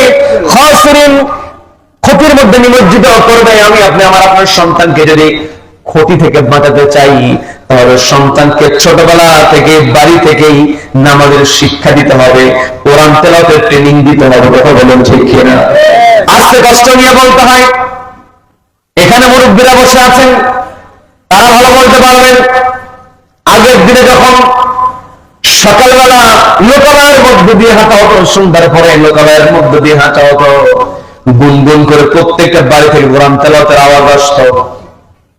এই কথা বলো, গুনগুন করে কোরআন তেলাওয়াতের আওয়াজ থাকতো। আগের দিনে মানুষ নিজের নামটা লিখতে পারতো না, নিজের নামটা ভালো করে পড়তে পারতো না, কিন্তু কোরআন খুলে পড়তে পারতো। বলেন না সুবহানাল্লাহ? কোরআন খুলে পড়েছি। আগের দিনে আমাদের সার্টিফিকেট ছিল না, কিন্তু কোরআনের সঙ্গে সম্পর্ক ছিল। এখন সার্টিফিকেট আছে, কোরআনের সঙ্গে সম্পর্ক নাই। আগের দিনে এলাকায় পাড়া মহল্লায় ঘুরে ঘুরে শিক্ষিত মানুষ খুঁজে পাওয়া যেত না। 8ম শ্রেণী পাস মানুষকে দেখলেই বাজারের মধ্যে সবাই ভিড় লেগে যেত লোকটাকে দেখার জন্য। ম্যাট্রিক পাস মানুষ যদি বাজারে আসতো, অন্যজন দেখায় বলতো দেখো ওই লোকের নামটা শুনেছি, ওই লোকটাই ম্যাট্রিক পাস, এমন দেখাতো কি দেখাতো। ডিগ্রি পাস মানুষ পাওয়া যেত না। আর এখন প্রত্যেকটা ঘরে ঘরে এমন কোন বংশ নাই যেই বংশে মাস্টার্স পাস নাই। কথা বলেন, কথা বলেন, প্রত্যেকটা ঘরে ঘরে মাস্টার্স পাস আছে। এর দ্বারা বোঝা যায় আমার সমাজে দিন দিন শিক্ষিত বাচ্চা না কমছে। জোরে বলেন, শিক্ষিত বাচ্চা না কমছে? দুর্নীতি বাচ্চা না কমছে। শিক্ষিত বাচ্চা, দুর্নীতিও বাড়ছে। কথাটা এমন হওয়া উচিত ছিল না, কথা হওয়া উচিত ছিল শিক্ষিত বাচ্চা, দুর্নীতি কমছে। কিন্তু কষ্ট নিয়ে বলতে হয়, আজকে আমার দেশে যে যত বড় শিক্ষিত সে তত বড় চোর, যার চেয়ে তত বড় সে তত বড় ডাকাত। কথা বলেন ঠিক কিনা? এর একটাই কারণ, একটি কিতাবের অভাব। সে কিতাবের নাম কি? বলো, সে কিতাবের নাম কি? আজকে যদি কোরআন থাকতো, কোন ওই ঠিকাদারের পক্ষে ব্রিজের টাকা মেরে দেওয়া সম্ভব হতো না। কথা বলেন, রমজান মাসে এক গ্লাস পানি খায় না, কিন্তু যখন বিল্ডিং করে তখন রডই খেয়ে ফেলে। আসলে নাই? তুমি আল্লাহকে ভয় করে বলো আমি এক গ্লাস পানি খাই না, কিন্তু বিল্ডিং করতে গেলে রডের বদলে বাঁশ দিয়ে বিল্ডিং করে। আসলে নাই? দুর্নীতি করে যে করে, মহা দুর্নীতি। যেখানে মোটা রড দেওয়া দরকার সেখানে যদি অন্তত চিকন রড দিতাও মানানসই ছিল। সেখানে রড তো দেয় না, বাঁশ। আরেকদিন এক জায়গায় কথা বলতে নিয়ে মাঝখান থেকে ছেলে বলে উঠলো যে হুজুর এখন তো বাঁশ দেয় না, কুঞ্চি দেয়।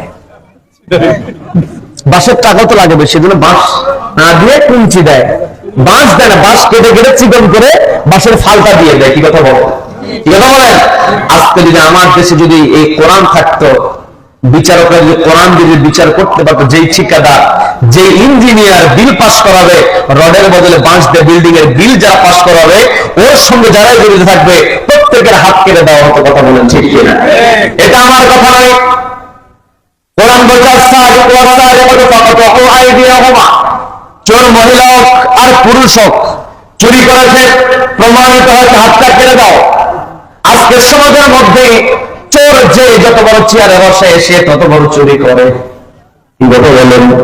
কারণ আমি আপনি আল্লাহর বিধানকে অনুসরণ করছি না। এই জন্য আল্লাহ বলছেন ইয়া আইয়ুহাল্লাযীনা আমানু, যারা ঈমান আনয়ন করেছো, ইন তুতিউল্লাযীনা কাফারু, তোমরা যদি কাফেরদের অনুসরণ করো, আমার বিধান ব্যতীত মানবের বিধান দিয়ে যদি তোমরা চলতে থাকো, তাহলে তোমরা শান্তি আনতে পারবে না, ক্ষতির মধ্যেই থাকবে।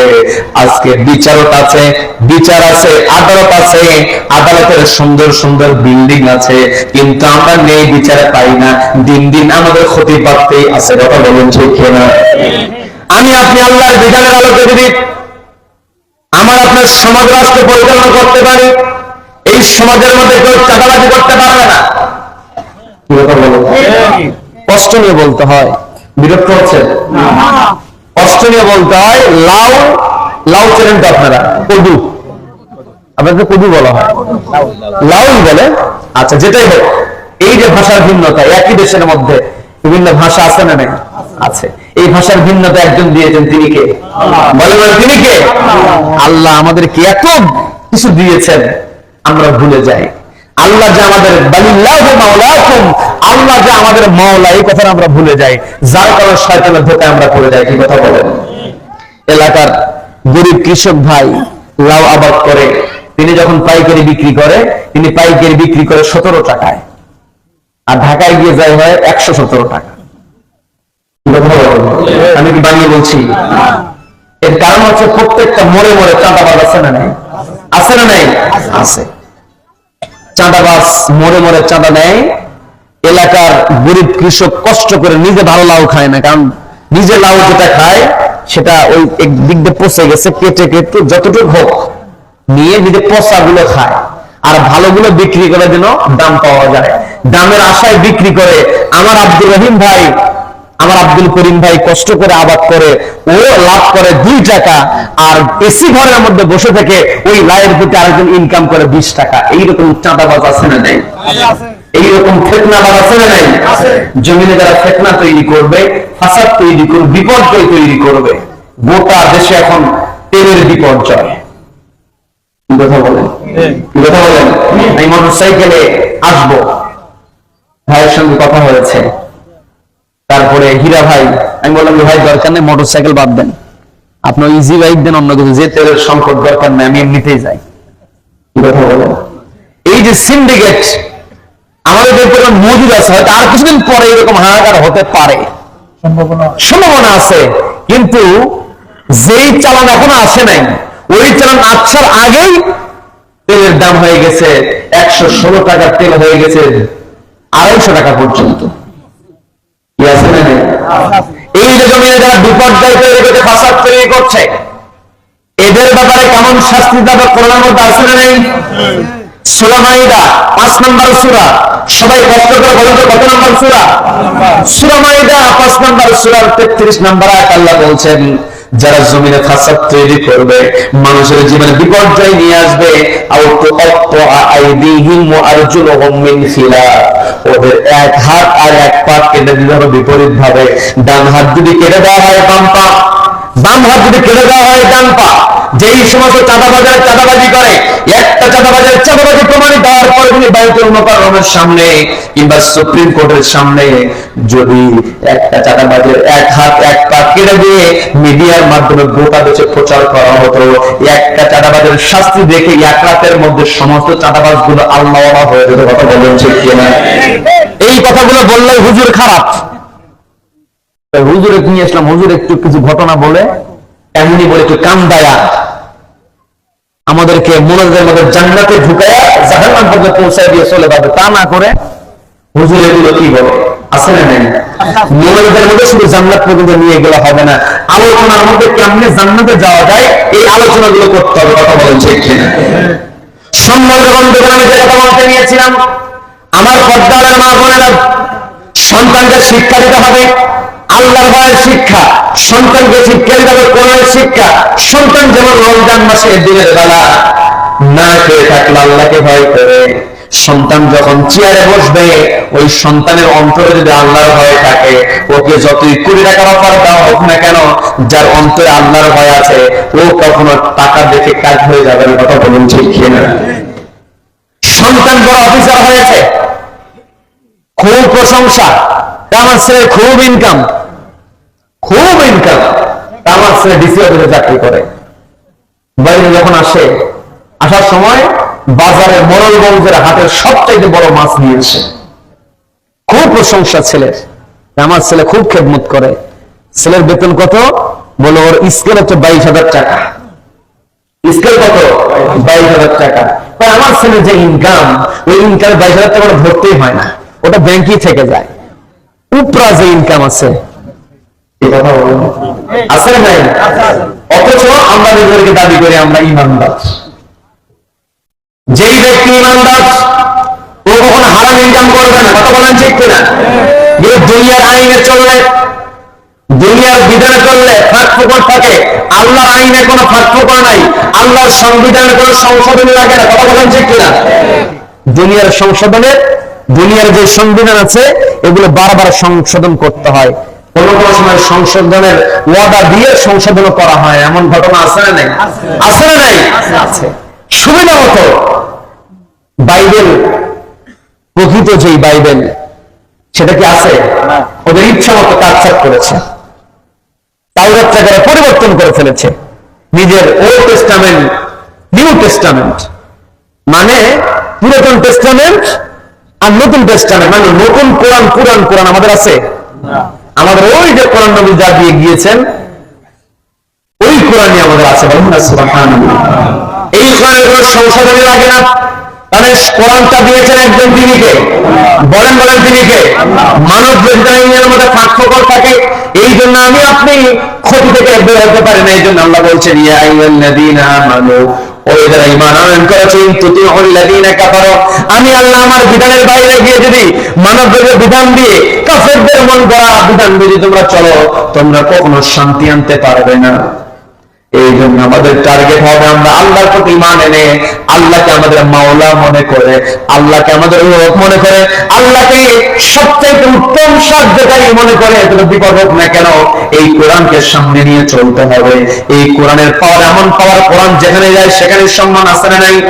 রমজান মাসে কোন অবতীর্ণ হয়েছে, রমজান মাস সম্মানিত হয়েছে, লাইলাতুল কদর কোন অবতীর্ণ হয়েছে, রাতটাই সম্মানিত হয়েছে। আল্লাহু আকবার। শুধু তাই নয়, এই কোরআন যেই কাপড়ের মধ্যে মুড়িয়ে রাখা হয়, ওই কাপড় যদি মাটিতে পড়ে থাকে, আমি আপনি উঠা চুমুকের বুকে জড়িয়ে ধরি, কি কথা বলুন? আর যদি বিয়ের বক্স বিয়ে করতে যখন যায়, সর্বোচ্চ চেষ্টা করে যে দামি শেরওয়ানি কেনার জন্য চেষ্টা করে না? যার যেমন সামর্থ্য, তার সামর্থ্য অনুযায়ী সর্বোচ্চ দামের শেরওয়ানি কেনে। এখন বর কোনের বাড়িতে তারা বিয়ের দিনে যদি জামা পড়তে নিয়ে কোনো কারণে মাটিতে পড়ে যায়, এখন বর যদি ওই শেরওয়ানি উঠে চুমু খায়, বলবে যে দেখো বিয়ের আনন্দে মাথা নষ্ট। কি বলবে কি বলবে না? দামি কাপড় চুমা খাইলে বলতেছে মাথা নষ্ট, পাগল। আর কেউ যদি কোরআনের গিলাপ মাটিতে পড়ে থাকে, যদি না ওঠায় বলে বেয়াদব, উঠাস নাই কেন? বলবে কি বলবে না? কম দামি কাপড় না উঠালে হয় বেদব, দামি কাপড় সম্মান দিলে হয় পাগল। কি কথা বলে?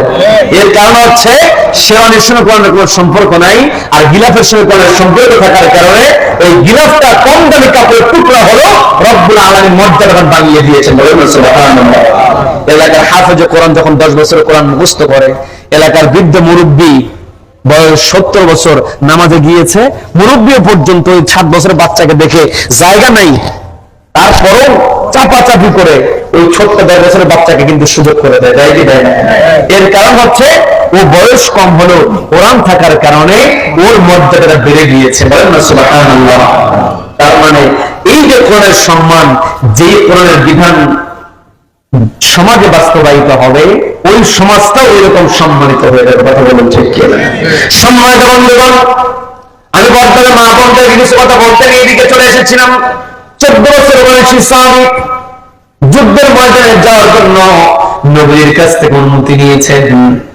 মা, আপনাকে বলছি, আমার প্রিয় বোন, আমি আপনাকে বলছি, সন্তানকে প্রকৃত সফলতা বোঝান। সন্তানকে শুধুমাত্র দুনিয়ার টাকা পয়সা, প্রভাব প্রতিপত্তি, ধন সম্পদ, এগুলোর মধ্যে সফলতা বোঝায়েন না। সন্তানকে সফলতা বোঝাতে হবে।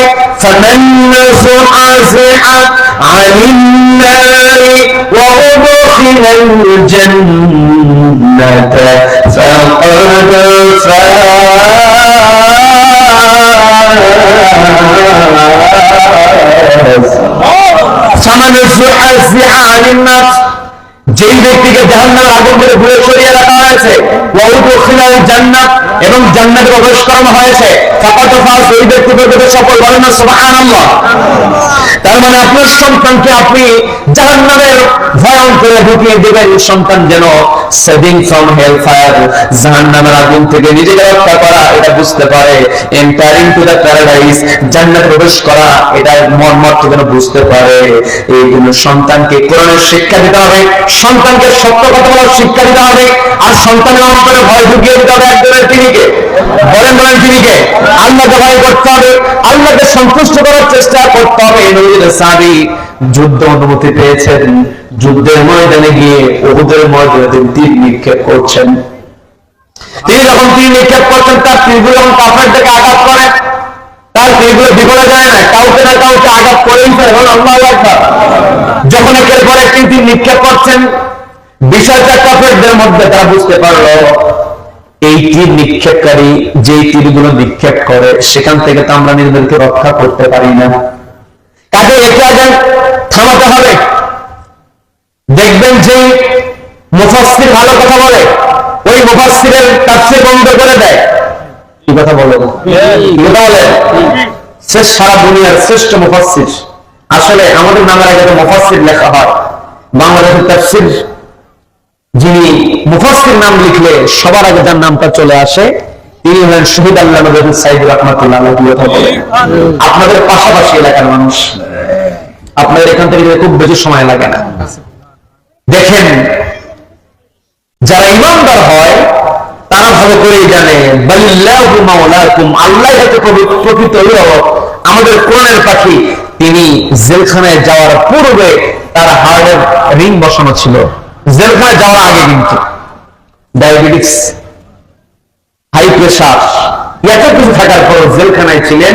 নিজের সন্তানরা সাক্ষাৎ করতে গিয়েছে, কথা বলতে গিয়ে সন্তানদের চোখে পানি আসে, আর আমাদের কোরআনের পাখি বলছে, পানি কেন তোমাদের চোখে?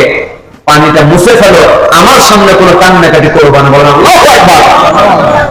তার মানে এই যে আল্লাহ রাব্বুল আলামিন 150 নম্বর আয়াত আল্লাহ বলেন বালিল্লাহু মাওলাকুম, আল্লাহ হচ্ছে প্রকৃত অভিভাবক।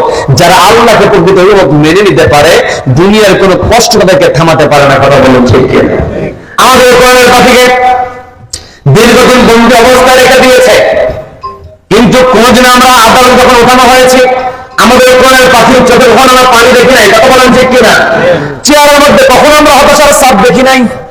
আদালতে যখন তিনি এসেছেন, চেয়ারের মধ্যে ছিল ঝিলিক ছিল, কারণ বালিল্লাহু মাওলাকুম, আল্লাহ প্রকৃত অভিভাবক। তিনি বুঝতে পেরেছিলেন সাহায্য যিনি করেন ওহুয়া খায়রুন নাসিরিন, আল্লাহ হচ্ছেন উত্তম সাহায্যকারী, সুন্দর সাহায্যকারী, শ্রেষ্ঠ সাহায্যকারী। তিনি বুঝতে পেরেছিলেন। তিনি নবীজি যখন শেষ সময় আমাদের সামনে হাজির হয়েছিলেন, তাকে হত্যার পরিকল্পনা করে যখন জেলখানা থেকে ওই পিজি হসপিটালে নিয়ে যাওয়া হলো, অ্যাম্বুলেন্স থেকে তিনি নামলেন। বিরক্ত হচ্ছেন নাকি আমার কথায়? অ্যাম্বুলেন্স থেকে যখন নামানো হলো, আপনাদের জানা ঘটনা বোঝানোর জন্য বলছি, অ্যাম্বুলেন্স থেকে তিনি নামলেন, একাকি দাঁড়াতে পারেন না, শরীরে তেমন শক্তি নাই, অন্যের সাহায্য নিয়ে দাঁড়াতে হয়। হুইল চেয়ারে তিনি বসবেন, হুইল চেয়ার রেডি করা আছে। দুইজন আনসারের কাঁধের উপরে তিনি হাতটা দিয়ে ভর দিয়ে উঁচু করে দাঁড়ানোর চেষ্টা করলেন। দাঁড়িয়ে গেলেন, দাঁড়িয়ে গিয়ে সবাইকে লক্ষ্য করে সালাম দিয়ে চেহারার মধ্যে যে হাসির ঝিলিকটা দিয়েছিলেন, কিয়ামত পর্যন্ত যারা কোরআনের কথা বলবে, ওই কোরআনের পাখির হাসির ঝিলিকটা হচ্ছে অনুপ্রেরণার কথা। বলেন ঠিক না? তিনি আমার সঙ্গে হাসি দিয়েছেন, তিনি বলে দিতেছেন, এই দুনিয়ার তাদের শাস্তি দেখ না কেন, তোমার জেনে রেখে দাও, আল্লাহ মাওলা, তুমি আল্লাহ হচ্ছেন আমাদের অভিভাবক। আল্লাহ আকবার। আল্লাহ আমাদের অভিভাবক। এই করে যারা অন্তরে আছে, তাকে দুনিয়ার কেউ ভয় দেখায় থামাতে পারবে না। নবীর সাহাবী রাফি ইবনে খাদিজ যখন আল্লাহর উপরে ভরসা করে যুদ্ধের ময়দানে একের পর এক তীর নিক্ষেপ করছেন, তাকে টার্গেট করে নিল। ওই কাফেররা বললে কে থামাতে হবে, এই থামানোর টার্গেট নিয়ে কয়েকজন মিলে উপর্যুপরি তীর নিক্ষেপ করছে। কয়েকজন মিলে যখন একজন মানুষকে লক্ষ্য করে, তার পাঁচজন তীর নিক্ষেপ করে, উপর্যুপরি এরকম তীর, তিনি ছোট মানুষ, তীরগুলো ঠেকায় দেন, আবার নিক্ষেপ করেন, আবার ঠেকান, আবার নিক্ষেপ করেন। এমন করতে করতে যখন একাধিক তীর যখন একই মুহূর্তের মধ্যে দিকে লক্ষ্য করে ছুড়ে দেওয়া হলো, উহুদের ময়দানে তিনি নিজে কারো হেফাজত করতে পারলেন না। একটা তীর তার বুকের পাঁজরের মধ্যে দিয়ে দেহের মধ্যে ঢুকে গেল। ছোট্ট সাহাবী, দেহের মধ্যে যখন তীরের ফলা ঢুকে গিয়েছে, ফিনকিরে রক্ত বেরিয়েছে, তিনি জমিনের মধ্যে পড়ে গেছেন। তিনি রক্তাক্ত হয়ে জমিনে পড়ে গেছেন, আর তীর নিক্ষেপ করতে পারছেন না।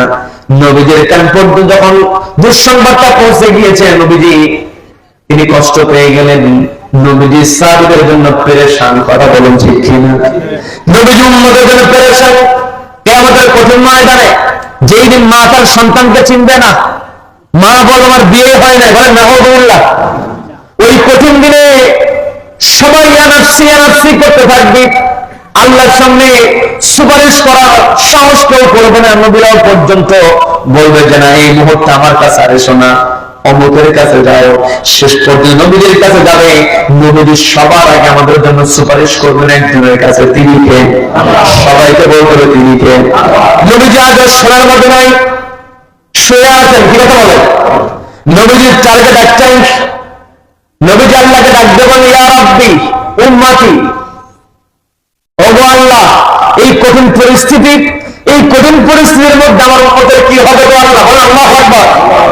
ওই নবী যখন শুনতে পেয়েছেন আমার ছোট্ট সাহাবী রক্তাক্ত হয়েছে, তীরবিদ্ধ হয়েছে, নবীর সামনে থাকা সাহাবীদেরকে লক্ষ্য করে বলছেন, ও আমার সাহাবীরা, তোমরা কে কোথায় আছো? তোমরা শুনেছো নাকি আমার তীরন্দাজ সাহাবী? বলেন আল্লাহু আকবার। নবী তার দূরের কথা বললেন, তীরন্দাজ সাহাবীকে নাকি তীর মেরেছে। না জানি ছোট্ট মানুষ কত কষ্ট পাচ্ছে। এই মুহূর্তে আমি একটু তাকে দেখতে চাই। বলেন না সুবহানাল্লাহ। নবীজি কাউকে দেখতে চাইলে তার চাইতে সফল দুনিয়া তার কেউ আছে? নাই। নবীজি বলেন, তোমরা কে পারো দেখো, আমার সঙ্গে একটু সাক্ষাতের ব্যবস্থা করো।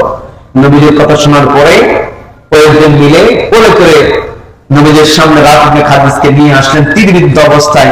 নবীজি বলছেন, দূরে রেখো না, ওর মাথাটা আমার উরুর উপরে রেখে দাও। বলেন না সুবহানাল্লাহ। উহুদের ময়দানের ঘটনা, যে রূপ আমাকে দেওয়া হয়েছে, এই রূপের সঙ্গে উহুদের যুদ্ধের সম্পর্ক আছে। উহুদের ময়দানে যখন মুসলমানরা একটু হতাশ হতে নিয়েছে, রব্বুল আলামিন কাফেরদের অন্তরে আতঙ্ক ঢুকিয়ে দিয়েছেন। বলেন না সুবহানাল্লাহ। সাহাবায়ে কেরাম প্রত্যেকটা ক্ষেত্রে আল্লাহর উপর ভরসা করেছেন। আমাদেরকেও ভরসা করতে হবে, নবীজিকে পুরোপুরি অনুসরণ করতে হবে। নবী যখন বললেন, রাফিকে দূরে রেখো না, আমার কোলের মধ্যে, আমার উরুর মধ্যে তার মাথাটা দিয়ে দাও, যখন নবীজির উরুর উপরে কোলের মধ্যে মাথাটা রেখে দিয়েছে, ওই সাহাবীর চোখ দিয়ে পানি অঝরে পড়তে শুরু করেছে। বলেন না সুবহানাল্লাহ। মানুষ কিন্তু আনন্দের কান্না করে না? যেই দিন হাসিনা পালায় গেছে,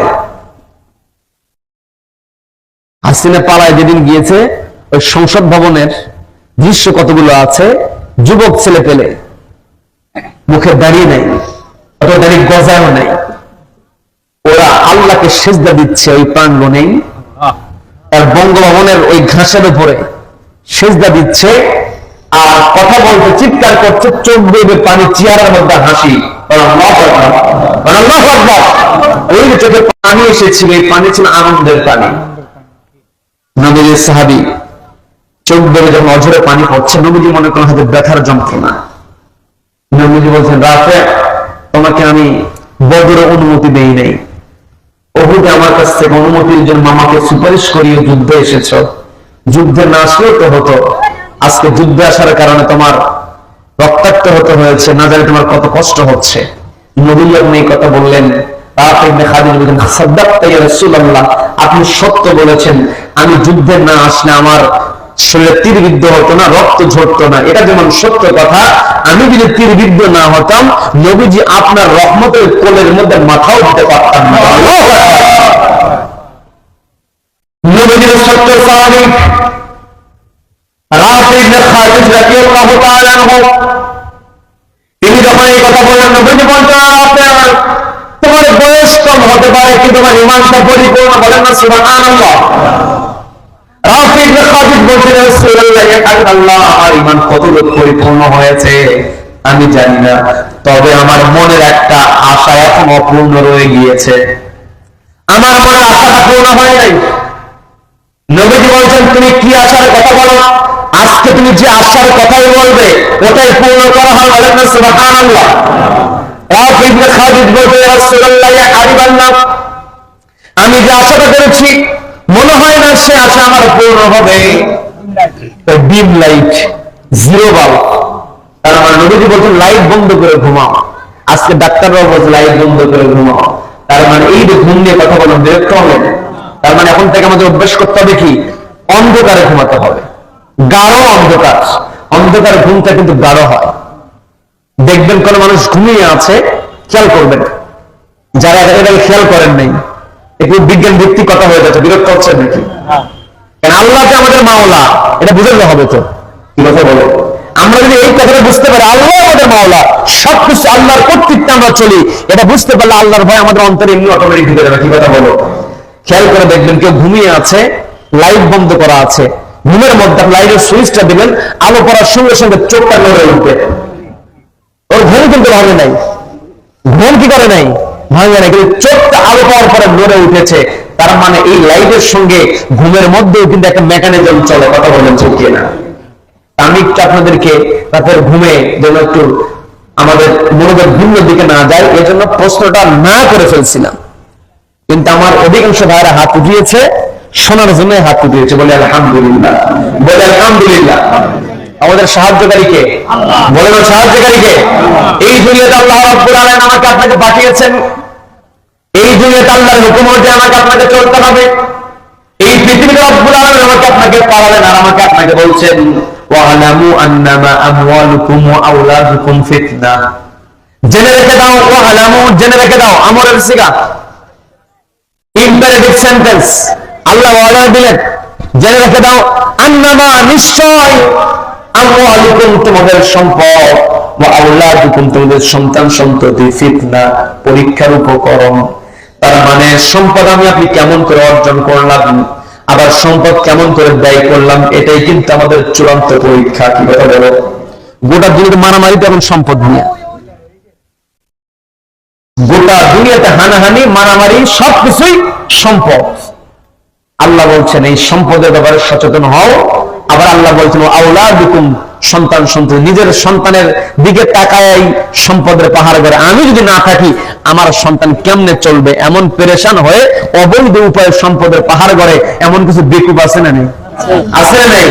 যখন পৃথিবীতে মানুষ আছে, তার ভাগ্য, তার তকদির নিয়ে সে আসে। দেখলাম আজকে একটা ভিডিও দেখেছি, ভিডিওটা একটু আগে কিন্তু আমার নজরে পড়েছে আজকেই, ওই যে বিসিএস পরীক্ষায় প্রশ্ন ফাঁস করেছিল, বিসিএস পরীক্ষাতে প্রশ্ন ফাঁস করে, কি বলে নামটা ভুলে গেলাম, আচ্ছা থাক, নাম দরকার নেই। ওর ছেলে বলতেছে যে আমার বাপ যদি অন্যায় করে থাকে আমার বাবার বিচার হবে, এটা আমার কোনো আপত্তি নেই, আমার বাপ আমাকে সম্পদ দিয়েছে, আমার দোষ কোথায়? আমার বাপ আমাকে সম্পদ দিয়েছে, আমার তো কোনো দোষ নাই, আমি তো অন্যায় করি নাই। অন্যায় করে আমার বাবা আমাকে সম্পদ দিয়েছে, বিচার যদি আমার বাপের হবে, আমার তো বিচার হওয়ার কথা না। কি কথা বলেন? কি কথা বলেন? কারণ বিপদে পড়লে কেউ কারো না, বিপদে পড়লে কেউ কারো না। করোনার মধ্যে আমরা বুঝেছি, এই আমাদের কঠিন ময়দানে কেউ কাউকে যে চিনবে না, কেউ কারো পরিচয় যে দেবে না। করোনার মধ্যে আমরা বুঝেছি, যেই ব্যক্তি ঢাকা শহরে থেকেছে, ও বাড়ির একমাত্র উপার্জনক্ষম ব্যক্তি, ফোন দিয়ে বলছে যে আমার অফিস তো বন্ধ, বাড়িতে যাব। এলাকা থেকে বলতেছে না, এলাকার বাইরে মানুষ ঢুকতেই দেয় না, বাড়িতে আসার দরকার না, তুমি ঢাকাতেই থাকো। আর বাড়িতে আসলেও ওই এক ঘরের মধ্যে বন্দি অবস্থা রেখে দিয়েছিল। এমন পরিবেশ আমাদের ছিল কি ছিল না? ছিল। তার মানে এই দুনিয়া ছেড়ে যে আমাকে আপনাকে চলে যেতে হবে, তাই আমাদের কঠিন ময়দানে আমাকে আপনাকে দাঁড়াতে হবে। ওই দিন যদি আমি আপনি আল্লাহকে সন্তুষ্ট করে দুনিয়া থেকে বিদায় হতে পারি, আল্লাহ হচ্ছেন আমার মাওলা। দুনিয়াতেও আল্লাহ আমাকে বাঁচিয়েছেন, আখিরাতেও আল্লাহ আমাকে বাঁচাবেন। কথা বলেন ঠিক কি? তার মানে আল্লাহর কাছে বাঁচতে চাইলে সম্পদের ব্যাপারে সতর্ক হতে হবে, আল্লাহর কাছে বাঁচতে চাইলে সন্তান সম্পদের ব্যাপারে সতর্ক হতে হবে।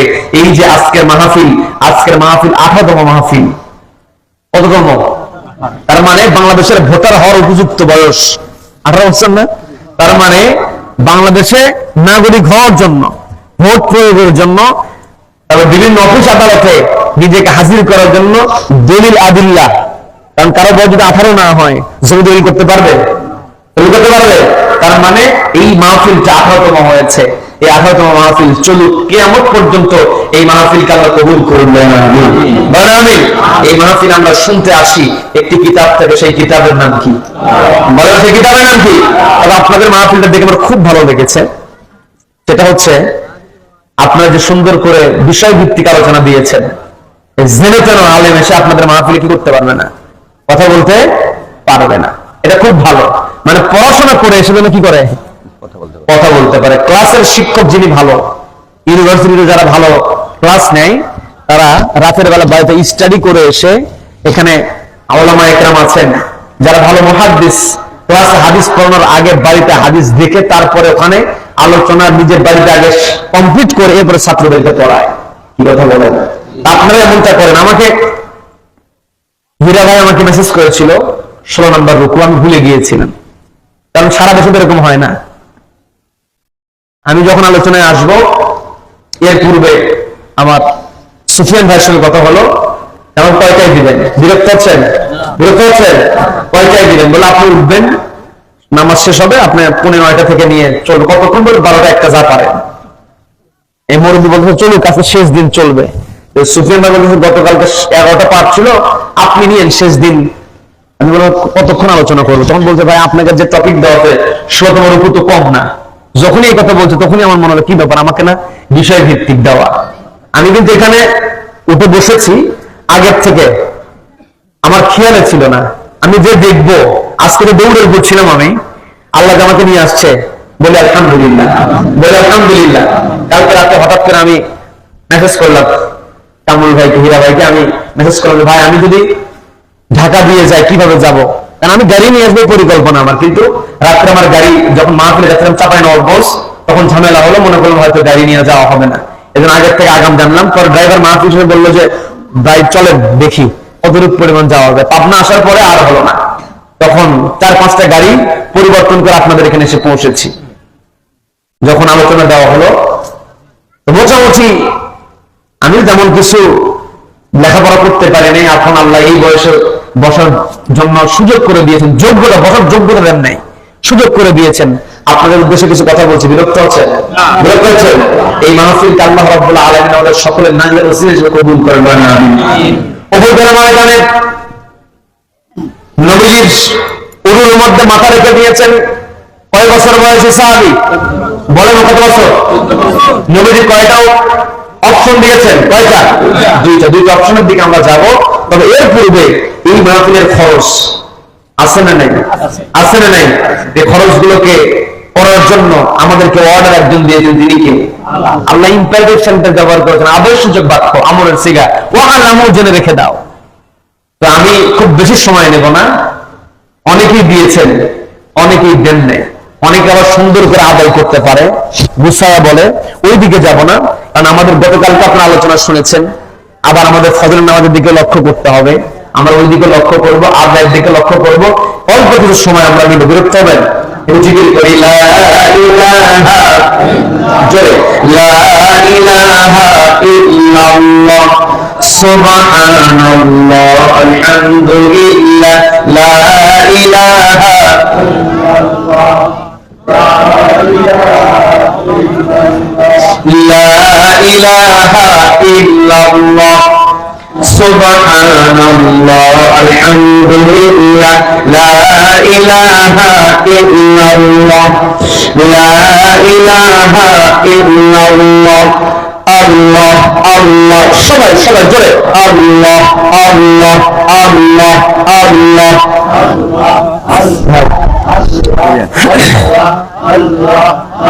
জোরে আল্লাহ আল্লাহ আল্লাহ আল্লাহ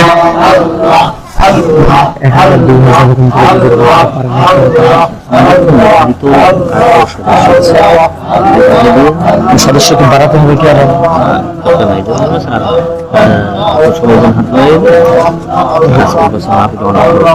রোমান নিয়ে যাবে নাকি শেষের দিকে? আল্লাহ আল্লাহ আল্লাহ আল্লাহ আল্লাহ আল্লাহ লা ইলাহা ইল্লাল্লাহ লা ইলাহা ইল্লাল্লাহ লা ইলাহা ইল্লাল্লাহ লা ইলাহা ইল্লাল্লাহ মুহাম্মাদুর রাসূলুল্লাহ সাল্লাল্লাহু আলাইহি ওয়াসাল্লাম। আমার কাছে সবার আগে, আমরা তো সবাই ফার্স্ট হতে চাই, তাই না? সবাই তো ফার্স্ট হতে চায়, কেউ লাস্ট হতে চায় না। লাইন না ধরলেও ফার্স্টে গিয়ে তেল দিতে চায়। লাইন না ধরলে সবার আগে ব্যাংকে গিয়ে টাকাও দিবে আগে, মানে আগে আমরা যেতে চাই। আমার কাছে এই উন্নয়নের জন্য কাজটা সদস্য তো অনেকেই আছে, তারাও দিয়ে দেবেন। আমার কাছে বলবো হুজুর আমি এত টাকা আপনার কাছে প্রথমে দেবো, 1000 পারেন 2000 পারেন, যাই যেরকম পাই। একজন আমার কাছে প্রথম হবে, একটু দেখি তো বলেন কে প্রথম হবে? কেউ না, বলেন দিল মুরব্বী। আচ্ছা নারায়ে তাকবীর, নারায়ে তাকবীর। মুরব্বীর নামটা যেন কি? আচ্ছা আলহাজ ইসমাইল হোসেন শিকদার 1000 টাকা। বলেন মারহাবা। না মারহাবা তো হলো না, কারণ তাবারক আছে তো। তাবারকের যে মারহাবা, সে মারহাবা কিন্তু হয় না। মুরব্বী 1000 টাকা। বলেন মারহাবা। আল্লাহ দানকে কবুল করেন, বলেন আমিন। আয় রোজগার আল্লাহ বরকতে ভরপুর করে দেন, বলেন আমিন। আল্লাহ হায়াতে তাইয়্যিবা দান করে দেন, বলেন আমিন। আচ্ছা আর কে আছেন? এটা একটু দ্রুত করেন। গরম পানি দেওয়া যায়? আচ্ছা আর কে আছেন বলেন? কাছে যদি না থাকে নাম লেখেন এখানে। সুফিয়ান ভাই আছে, নাম লিখবেন। আচ্ছা কাছে না থাকলে নাম লিখে দেন। এখানে সুফিয়ান ভাই আছে, নাম লিখে নিবে। কারণ আমার আপনার একটু একটু যদি আমরা নিজেকে কল্পনার জগতে নিয়ে যাই, দাদা বেঁচে আছে, নাতি কবর, এমন ঘটনা আছে না? ঈদের মধ্যে এই যে মর্মান্তিক ঘটনা গতকালকে ঘটে গেল, আপনারা অনেকে জানেন অনেকে জানেন না। দৌলতিয়া, আমি ওই দিক দিয়ে আসলাম সব, আজকে রাজবাড়ি হয়ে এসেছি। দৌলদিয়াতে গতকালকে যে ঘটনাটা ঘটেছে, পুরো বাস পানির মধ্যে, বাবা মা ছেলে মেয়ে সবাই যাচ্ছে। তো বাবা তার ছেলেকে বলে, বাবা একটু ফেরিতে আমরা নিচে না চলো। ছেলেকে নিয়ে নেমেছে, আর ভিতরে তার মেয়ে স্ত্রী ছিল, নামার সুযোগ হয় নাই।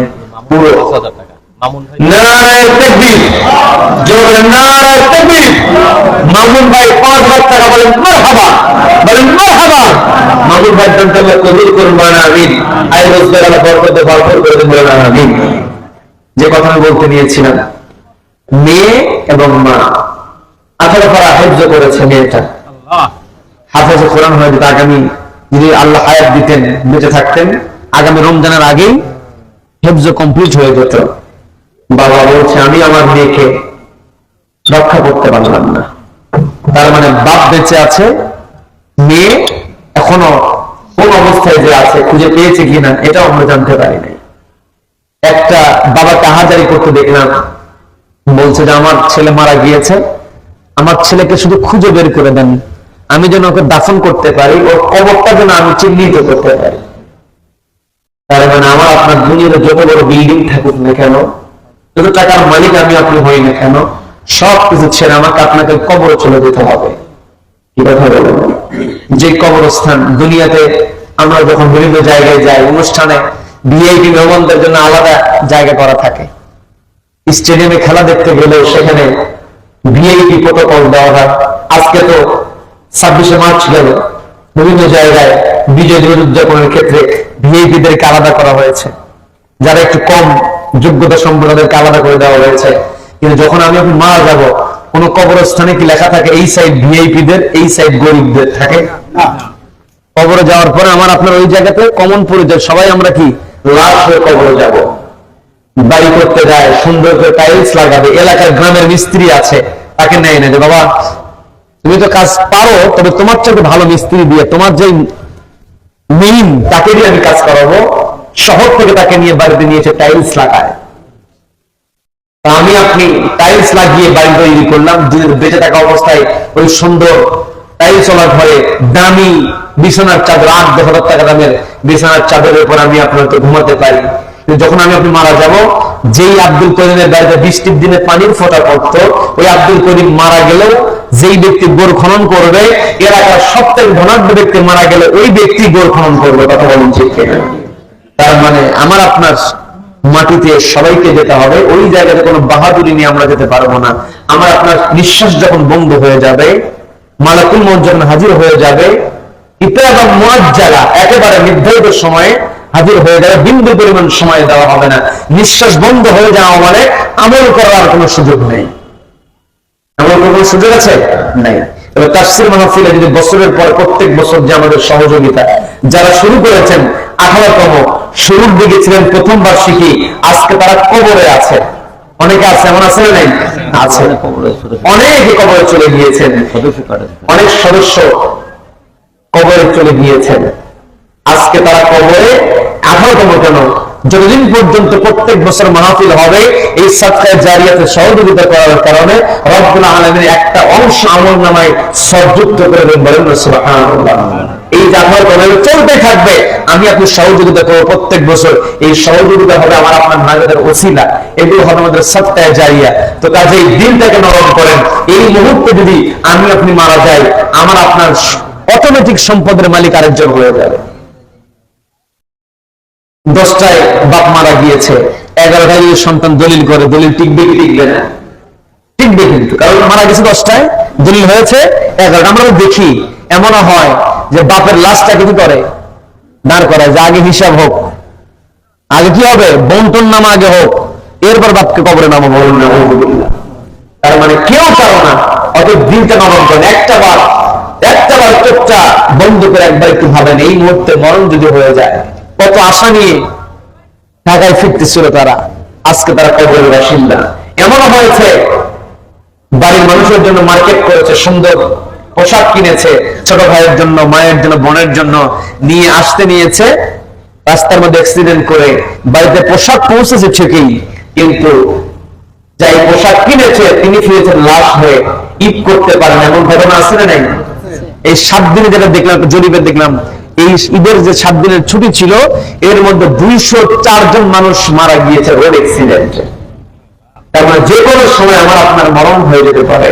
মরণটাকে যে ব্যক্তি স্মরণে রাখতে পারবে, ওই ব্যক্তির সফল। কথা বলো, কি কথা বলেন? আল্লাহ যে আমাকে আপনাকে বলছেন, ইয়া আইয়ুহাল্লাযীনা আমানু, ওরা যারা ঈমান আনয়ন করেছো, ইন তুতিউল্লাযীনা কাফারু, তোমরা যদি কাফেরদেরকে অনুসরণ করো, যেই ব্যক্তি মরণকে ভয় করবে, ওই ব্যক্তি কাফেরকে অনুসরণ করতে পারে না। যেই ব্যক্তি মরণকে অনুসরণ করতে পারবে, ওই ব্যক্তি জীবনের প্রত্যেকটা ক্ষেত্রে আল্লাহকে তার মাওলা মনে করবে। কি কথা বলো? এই জন্য আমার আপনার যার যেমন সামর্থ্য, 500 পারেন, 1000 পারেন, যাই যেটা পারেন এগুলো দিয়ে দেন। আমরা বেশি সময় ওদিকে যাব না। মাহবুবুর রহমান মালয়েশিয়া প্রবাসী, 3000 টাকা। নারায়ে তাকবীর। না, তাবারকের তাকবীর হলো না। আল্লাহ বলে সব আছে না নাই? আছে না নাই? নারায়ে তাকবীর, নারায়ে তাকবীর। প্রবাসী 3000 টাকা, বলেন মারহাবা, বলেন মারহাবা। মাহবুব ভাই আল্লাহ কবুল করুন, বলেন আমিন। আয় রোজগার আল্লাহ বরকতে ভরপুর করে দেন, বলেন আমিন। তার প্রবাস জীবনকে আল্লাহ সহজ করে দেন, বলেন আমিন। তিনি প্রবাসে থাকেন, আল্লাহ তার পরিবারকে রহমতের চাদরে ঢেকে রাখুন, বলেন আমিন। এইরকম অনেক প্রবাসী ভাইদের পক্ষ থেকে দিয়ে দেবেন। এখানে অনেকের ঘরে টাকা আছে অথবা কারো কাছ থেকে টাকা পাবেন, অনেক সময় পাওনাদার টাকা দিতেই চায় না, আছে না এরকম? এখন তো কর্জা হাসানা উঠে গেছে, কিস্তির টাকা শোধ করে, কি কথা আছে না? কিন্তু কর্জা হাসানার টাকা শোধ করে না, কারণ ওটা তো বাড়ে না, লুকায় লুকায় চলে। তো অনেকে টাকা পাচ্ছেন না, আপনি নিয়ত করতে পারেন যে ও যদি টাকাটা দেয়, অথবা আল্লাহ যখন টাকাটা দেয়, আমি তোমাকে সন্তুষ্ট করে 500 টাকা দিয়ে দিলাম, তুমি এই ওসিলার টাকাটা উদ্ধার করে ব্যবস্থা করে দেবেন, নিয়ত আছে না এরকম? অনেকের বাবা অসুস্থ, অনেকের মা অসুস্থ, অনেকের বাবা কবরে চলে গিয়েছেন, অনেকের মা দুনিয়া থেকে বিদায় হয়েছেন, অনেকের সন্তান অসুস্থ, অনেকের স্বামী হারিয়েছেন, অনেকে স্ত্রী হারিয়েছেন। রুহের মাগফিরাত কামনায় সন্তানের জন্য, স্বামীর জন্য, স্ত্রীর জন্য, বাবার জন্য, মায়ের জন্য দানটা করে ফেলেন।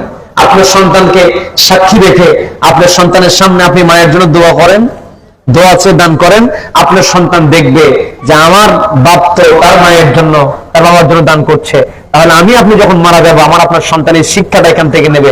সন্তানকে শিক্ষা দেওয়ার জন্য হলো সন্তানের সামনে দান করার দরকার আছে না নাই? বলেন আছে না নাই? জুমার দিনে আমি আপনাদেরকে এই ফাঁকে একটা মেসেজ দিয়ে দেই, জুমার দিনে যখন যাবেন ওই কৌটাতে যখন টাকা দেবেন, আপনার সন্তানের হাত দিয়ে কৌটায় টাকা দেওয়ার অভ্যাস করতে হবে। কি কথা বলেন? তা এরকম আর কেউ নেই?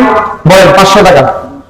আচ্ছা, এক ভাই 200, বলেন মারহাবা, জোরে বলেন মারহাবা। 200 পারেন, 500 পারেন, 1000 পারেন, যে যেমন পারেন, যে যেমন পারেন। অনেকে আছে যার যেমন সামর্থ্য 500, 1000 দিয়ে দিতে পারেন। অনেক ঘাটতি আছে, অনেক ঘাটতি আছে, ঘাটতিগুলো পূরণ করতে হবে। এই বছর মাহফিলের খরচও বেশি হয়েছে। এই যে মুরব্বী বসে আছেন, এই 18 বছর হলো আব্দুর রহিম সাহেব, আপনাদের সুপরিচিত মানুষ, তিনি দায়িত্ব পালন করছেন, তিনি দোয়া চেয়েছেন।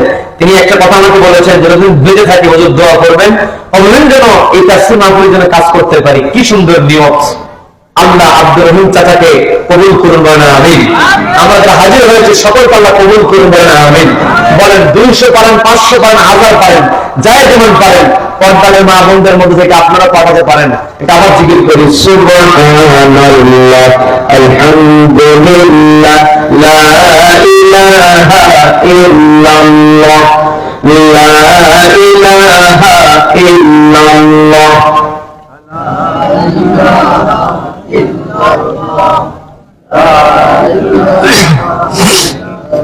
লা ইলাহা ইল্লাল্লাহ, সুবহানাল্লাহ, আলহামদুলিল্লাহ, লা ইলাহা ইল্লাল্লাহ, লা ইলাহা ইল্লাল্লাহ, সুবহানাল্লাহ, আলহামদুলিল্লাহ, লা ইলাহা ইল্লাল্লাহ, লা ইলাহা ইল্লাল্লাহ, মুহাম্মাদুর রাসূলুল্লাহ সাল্লাল্লাহু আলাইহি ওয়াসাল্লাম। দেখেন, বাড়িতে যদি মেহমান আসে, বাড়িতে আবার কি রেডি হয়ে গেছে? আচ্ছা, সমস্যা নেই, চলবে। আচ্ছা, বাড়িতে মেহমান যদি আসে, আচ্ছা আচ্ছা, বাড়িতে মেহমান আসলে, আপনারা তো মেহমান এখানে তাফসীর কমিটি, যদিও আপনার এলাকারই মানুষ, কিন্তু আমরা সবাই এখানে কি মেহমান হিসেবে এসেছি। আমরা কথা শুনতে এসেছি, কার কথা? বলবেন কার কথা? এখানেও কিন্তু মেহমানদারির সুযোগ আছে। আলোচনা শেষে বাড়ির সবাই আসে, মা বোনেরাও আলোচনা শোনার জন্য মনোযোগী, বাড়ির সবাই আসে। বাড়িতে গিয়ে সকালবেলা যদি আমরা খাই, দুপুরে আবার কি খাওয়া দাওয়া করতে হয় না? দুপুরে আমরা খেয়ে ফেলি। আমার সন্ধ্যার সময় অনেকে খেয়েছে, অনেকে খান নাই, রাতের বেলা বাড়িতে গিয়ে খাইতে হবে, সে ব্যবস্থা মাহফিল কমিটি করেছে। তো মেহমান যখন আমার আপনার বাড়িতে আসে, মেহমানকে মেহমানদারি করাতে হয়। ভালো খাবার না দিলে মেহমান তো মন খারাপ করবে, করবে না? বাড়িতে মেহমান আসে, গরু গোশতের অবস্থা আছে না? বলেন বলেন, আছে। আমরা মুসলমান, নামাজ পড়ে মুসলমান না হলেও গরু খেয়ে ঠিকই মুসলমান হয়।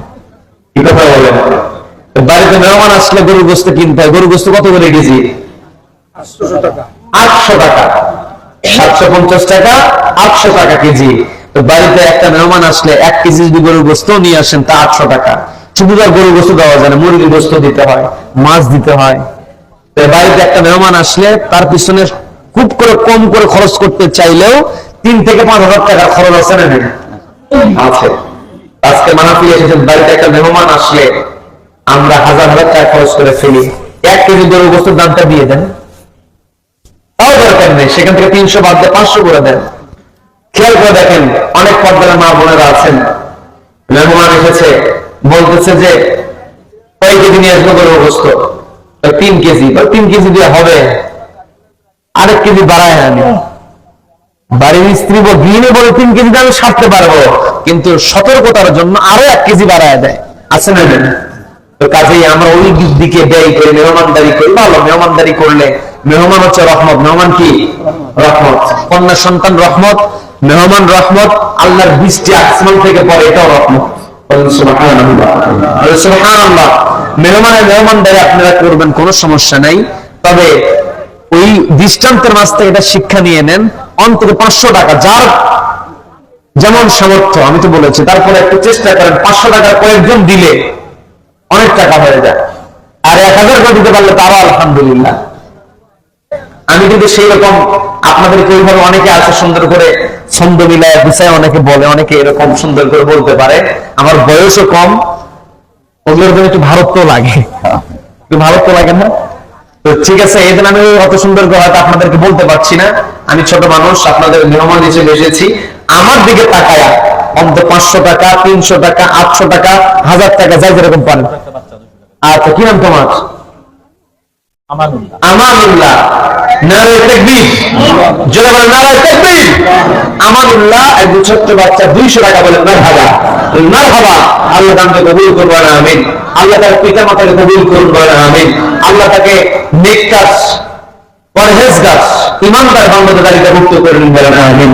এইরকম করে অনেকে সন্তানদেরকে নিয়ে এসেছেন, সন্তানের হাতে 200 টাকা, 300 টাকা দিয়া এখানে পাঠায় দেন, সন্তানের ট্রেনিং হয়ে যাক। অনেক তরুণ যুবক ভাইদেরকে দেখতে পাচ্ছি, আমার অনেক ভাইরা বসে আছেন, বন্ধুরা ঘুরতে গেলে হঠাৎ করে সিদ্ধান্ত নিয়ে নেয়, আছে না এরকম? সিদ্ধান্ত নিয়ে খরচ করে 100 টাকা। অনেক তরুণ যুবকেরা এখানে আছে, কিশোরদেরকে দেখতে পাচ্ছি, তোমরা 100 টাকা করেও দিতে পারো। আচ্ছা, রুমাল নিয়ে যাওয়া যাবে একটু ভিতরে? হ্যাঁ, রুমাল নিয়ে যাওয়া যায়। আচ্ছা, এই যে, আচ্ছা, জিকিরের তারা যার যেমন সামর্থ্য, সবাই সবাই সবাই অংশীদার হবে জিকির করতে করতে। আল্লাহ আল্লাহ আল্লাহ, সবাই পকেটে হাত দেন আর জিকির করেন, আল্লাহ আল্লাহ আল্লাহ আল্লাহ, সুবহানাল্লাহ, আলহামদুলিল্লাহ, লা ইলাহা ইল্লাল্লাহ, লা ইলাহা ইল্লাল্লাহ, সুবহানাল্লাহ, আলহামদুলিল্লাহ, লা ইলাহা ইল্লাল্লাহ, আল্লাহ আল্লাহ আল্লাহ আল্লাহ। জোরে সবাই আল্লাহ আল্লাহ আল্লাহ, জোরে। অনেক যুবক ভাই আছেন, কিশোর ভাই আছেন, জোরে জিকির করে আল্লাহ আল্লাহ আল্লাহ। বুঝতে পারেন না, বিপদের যে প্রশ্ন ছিল সে আমাদের সন্তান আব্দুল ইসলাম এটা বিষয় আল্লাহ আল্লাহ, জোরে আল্লাহ আল্লাহ আল্লাহ আল্লাহ আল্লাহ আল্লাহ আল্লাহ আল্লাহ। মা বন্ধুরা কি এক জায়গায় বসছে কি? আচ্ছা, আল্লাহ আল্লাহ, জোরে আল্লাহ আল্লাহ। মা বোনদের মধ্যে ওখানে নগদ কালেকশনের জন্য ছোট বাচ্চাদেরকে ওখানে দিতে পারেন। মা বোনদের মধ্যে রুমাল, মা বোনদের ওখানে ছোট বাচ্চারা আছে, এখানে পাঠায় দেয়। মা বোনদের দৃষ্টি আকর্ষণ করে বলছি, আপনারা আসলে মায়েরা কিন্তু আসলের মধ্যে টাকা, এখন তো সব স্মার্ট হয়েছে, আসলে রাখে, পার্সের মধ্যে রাখে সবাই। যাদের আসলে আছে আসল থেকে দেবেন, যাদের পাস আছে পাস থেকে দেবেন। মা বোনদের বলছি, জিজ্ঞেস করেন না, আল্লাহ আল্লাহ আল্লাহ আল্লাহ আল্লাহ। মা বোনদের দৃষ্টি আকর্ষণ করে বলছি, মা আপনাদের কাছে যাবে, ভলেন্টিয়ার যাবে, ছোট বাচ্চারা যাবে, আমাদের সামর্থ্য অনুযায়ী দিয়ে দিবেন। অনেকের সন্তানের যেন সুস্থতার জন্য, সন্তানের লেখাপড়ার জন্য অনেকে অনেক নিয়তে দান করে, কোরআনের মহাব্বতে যাই যে দান করবেন আল্লাহ একটু চাইবেন, আল্লাহ তাআলা পূর্ণ করে দেবেন। আল্লাহ আল্লাহ আল্লাহ আল্লাহ আল্লাহ আল্লাহ আল্লাহ আল্লাহ সুবহানাল্লাহ আলহামদুলিল্লাহ লা ইলাহা ইল্লাল্লাহ লা ইলাহা ইল্লাল্লাহ আল্লাহ আল্লাহ আল্লাহ আল্লাহ আল্লাহ আল্লাহ আল্লাহ আল্লাহ সুবহানাল্লাহ আলহামদুলিল্লাহ লা ইলাহা ইল্লাল্লাহ লা ইলাহা ইল্লাল্লাহ লা ইলাহা ইল্লাল্লাহ লা ইলাহা ইল্লাল্লাহ লা ইলাহা ইল্লাল্লাহ মুহাম্মাদুর রাসূলুল্লাহ সাল্লাল্লাহু আলাইহি ওয়াসাল্লাম। আচ্ছা, আমরা শুনতেছিলাম সূরা আলে ইমরান 3 নম্বর সূরা। সবাই কত নম্বর সূরা বলেন? কত নম্বর সূরা? 3 নম্বর সূরা, সূরা আলে ইমরানের 16 নম্বর রুকু, 149 নম্বর আয়াত থেকে 155 নম্বর আয়াত পর্যন্ত। 149 নম্বর আয়াত আল্লাহ আমাকে আপনাকে বলেছেন, আমরা যদি আল্লাহকে বাদ দিয়ে কাফেরদেরকে অনুসরণ করি তাহলে কাফেররা আমাদেরকে ক্ষতিগ্রস্তের মধ্যে ফেলে দেবে। কাফেরদের অনুসরণ করা যাবে? আল্লাহর বিধানের বাইরে অন্য কোন বিধানের পিছনে ছোটা যাবে? আল্লাহর বিধান বাস্তবায়নের জন্য আমাকে আপনাকে চেষ্টা করতে হবে। ব্যক্তিগত জীবনে আল্লাহর বিধান মানতে হবে, পারিবারিক জীবনে, সামাজিক জীবনে, রাষ্ট্রীয় জীবনে, আন্তর্জাতিক অঙ্গনে প্রত্যেকটা ক্ষেত্রে আল্লাহর বিধানকে মানতে হবে। এরপরে আল্লাহ রাব্বুল আলামিন 150 নম্বর আয়াতে আল্লাহ বলছেন, যদি তোমরা কাফেরদেরকে না মেনে আমাকে মানতে যাও তখন তোমাদের হয়তো বিপদ হতে পারে। হবে না এরকম? ষড়যন্ত্র করতে পারে, তোমাদেরকে বিপদে ফেলতে পারে, শয়তান তোমাদের কুমন্ত্রণা দিতে পারে। এই যে রব্বুল আলামিন 150 নম্বর আয়াতে বলছেন, বালিল্লাহু মাওলাকুম। এই কথাগুলো বলতে উহুদের প্রান্তরে সাহাবীদেরকে বোঝানোর জন্য, ওই সাহাবীদেরকে উদ্বুদ্ধ করার জন্য, সাহাবীদেরকে সচেতন করার জন্য আল্লাহ বলেছেন। কিন্তু ওগুলো শুধু ওই সময়ের জন্য, কিয়ামত পর্যন্ত যারাই অন্যায়ের বিরুদ্ধে ঝাঁপিয়ে পড়বে, ন্যায়ের পক্ষে লড়াই করবে, তাদেরকে আল্লাহ মেসেজ দিয়ে বলছেন আল্লাহ হচ্ছেন অভিভাবক, কাজে আল্লাহ সাহায্যকারী, আল্লাহর উপরে ভরসা করেন না। সুবহানাল্লাহ। তার মানে আমরা আল্লাহর উপরে ভরসা করব, আল্লাহ আমাদেরকে আল্লাহর উপর ভরসা করার তৌফিক দান করুন। বলেন আমিন, বলেন আমিন। এরপর আল্লাহ রাব্বুল আলামিন স্পষ্ট করে জানিয়ে দিলেন আমাদেরকে যে দুনিয়ার যে বিপদ আপদ, দুনিয়ার যে ভয়, দুনিয়ার যে ভয়ঙ্কর সিচুয়েশন, বিপদের মুহূর্ত, এর চাইতে আখিরাতের ভয়ঙ্কর অবস্থা বড় মারাত্মক। দুনিয়াতে আমি আপনি হয়তো অসুস্থ হয়েছি, হাত পা হয়তো আমার আপনার ভেঙে গিয়েছে, বিছানায় পড়েছি, আমার আপনার যখন সুস্থতার জন্য ইনজেকশন দিতে হয়, হয় না? বলো, দিতে হয় না? দিতে হয়। ইনজেকশন দিতে গেলে কষ্ট আছে, তারপর তিতা ঔষধ যেগুলো আছে এগুলো খাইতে কষ্ট। এই কষ্টকে আমরা জয় করে ফেলি এই জন্য যে এই কষ্ট যদি সহ্য করতে পারি, এই ঔষধ যদি খেতে পারি, ইনজেকশন যদি নিতে পারি, ধৈর্য যদি ধরতে পারি, তাহলে আমি সুস্থ হয়ে যাব। দুনিয়ার যে বিপদ, এই বিপদটা শেষ হয়ে যায়। দুনিয়ার যে বিপদ, এটা কি হয়ে যায়? ওভারকাম করা যায়। কিন্তু আখিরাতের যে বিপদ আছে, এই বিপদ থেকে উদ্ধার হওয়ার কোনো সুযোগ নেই।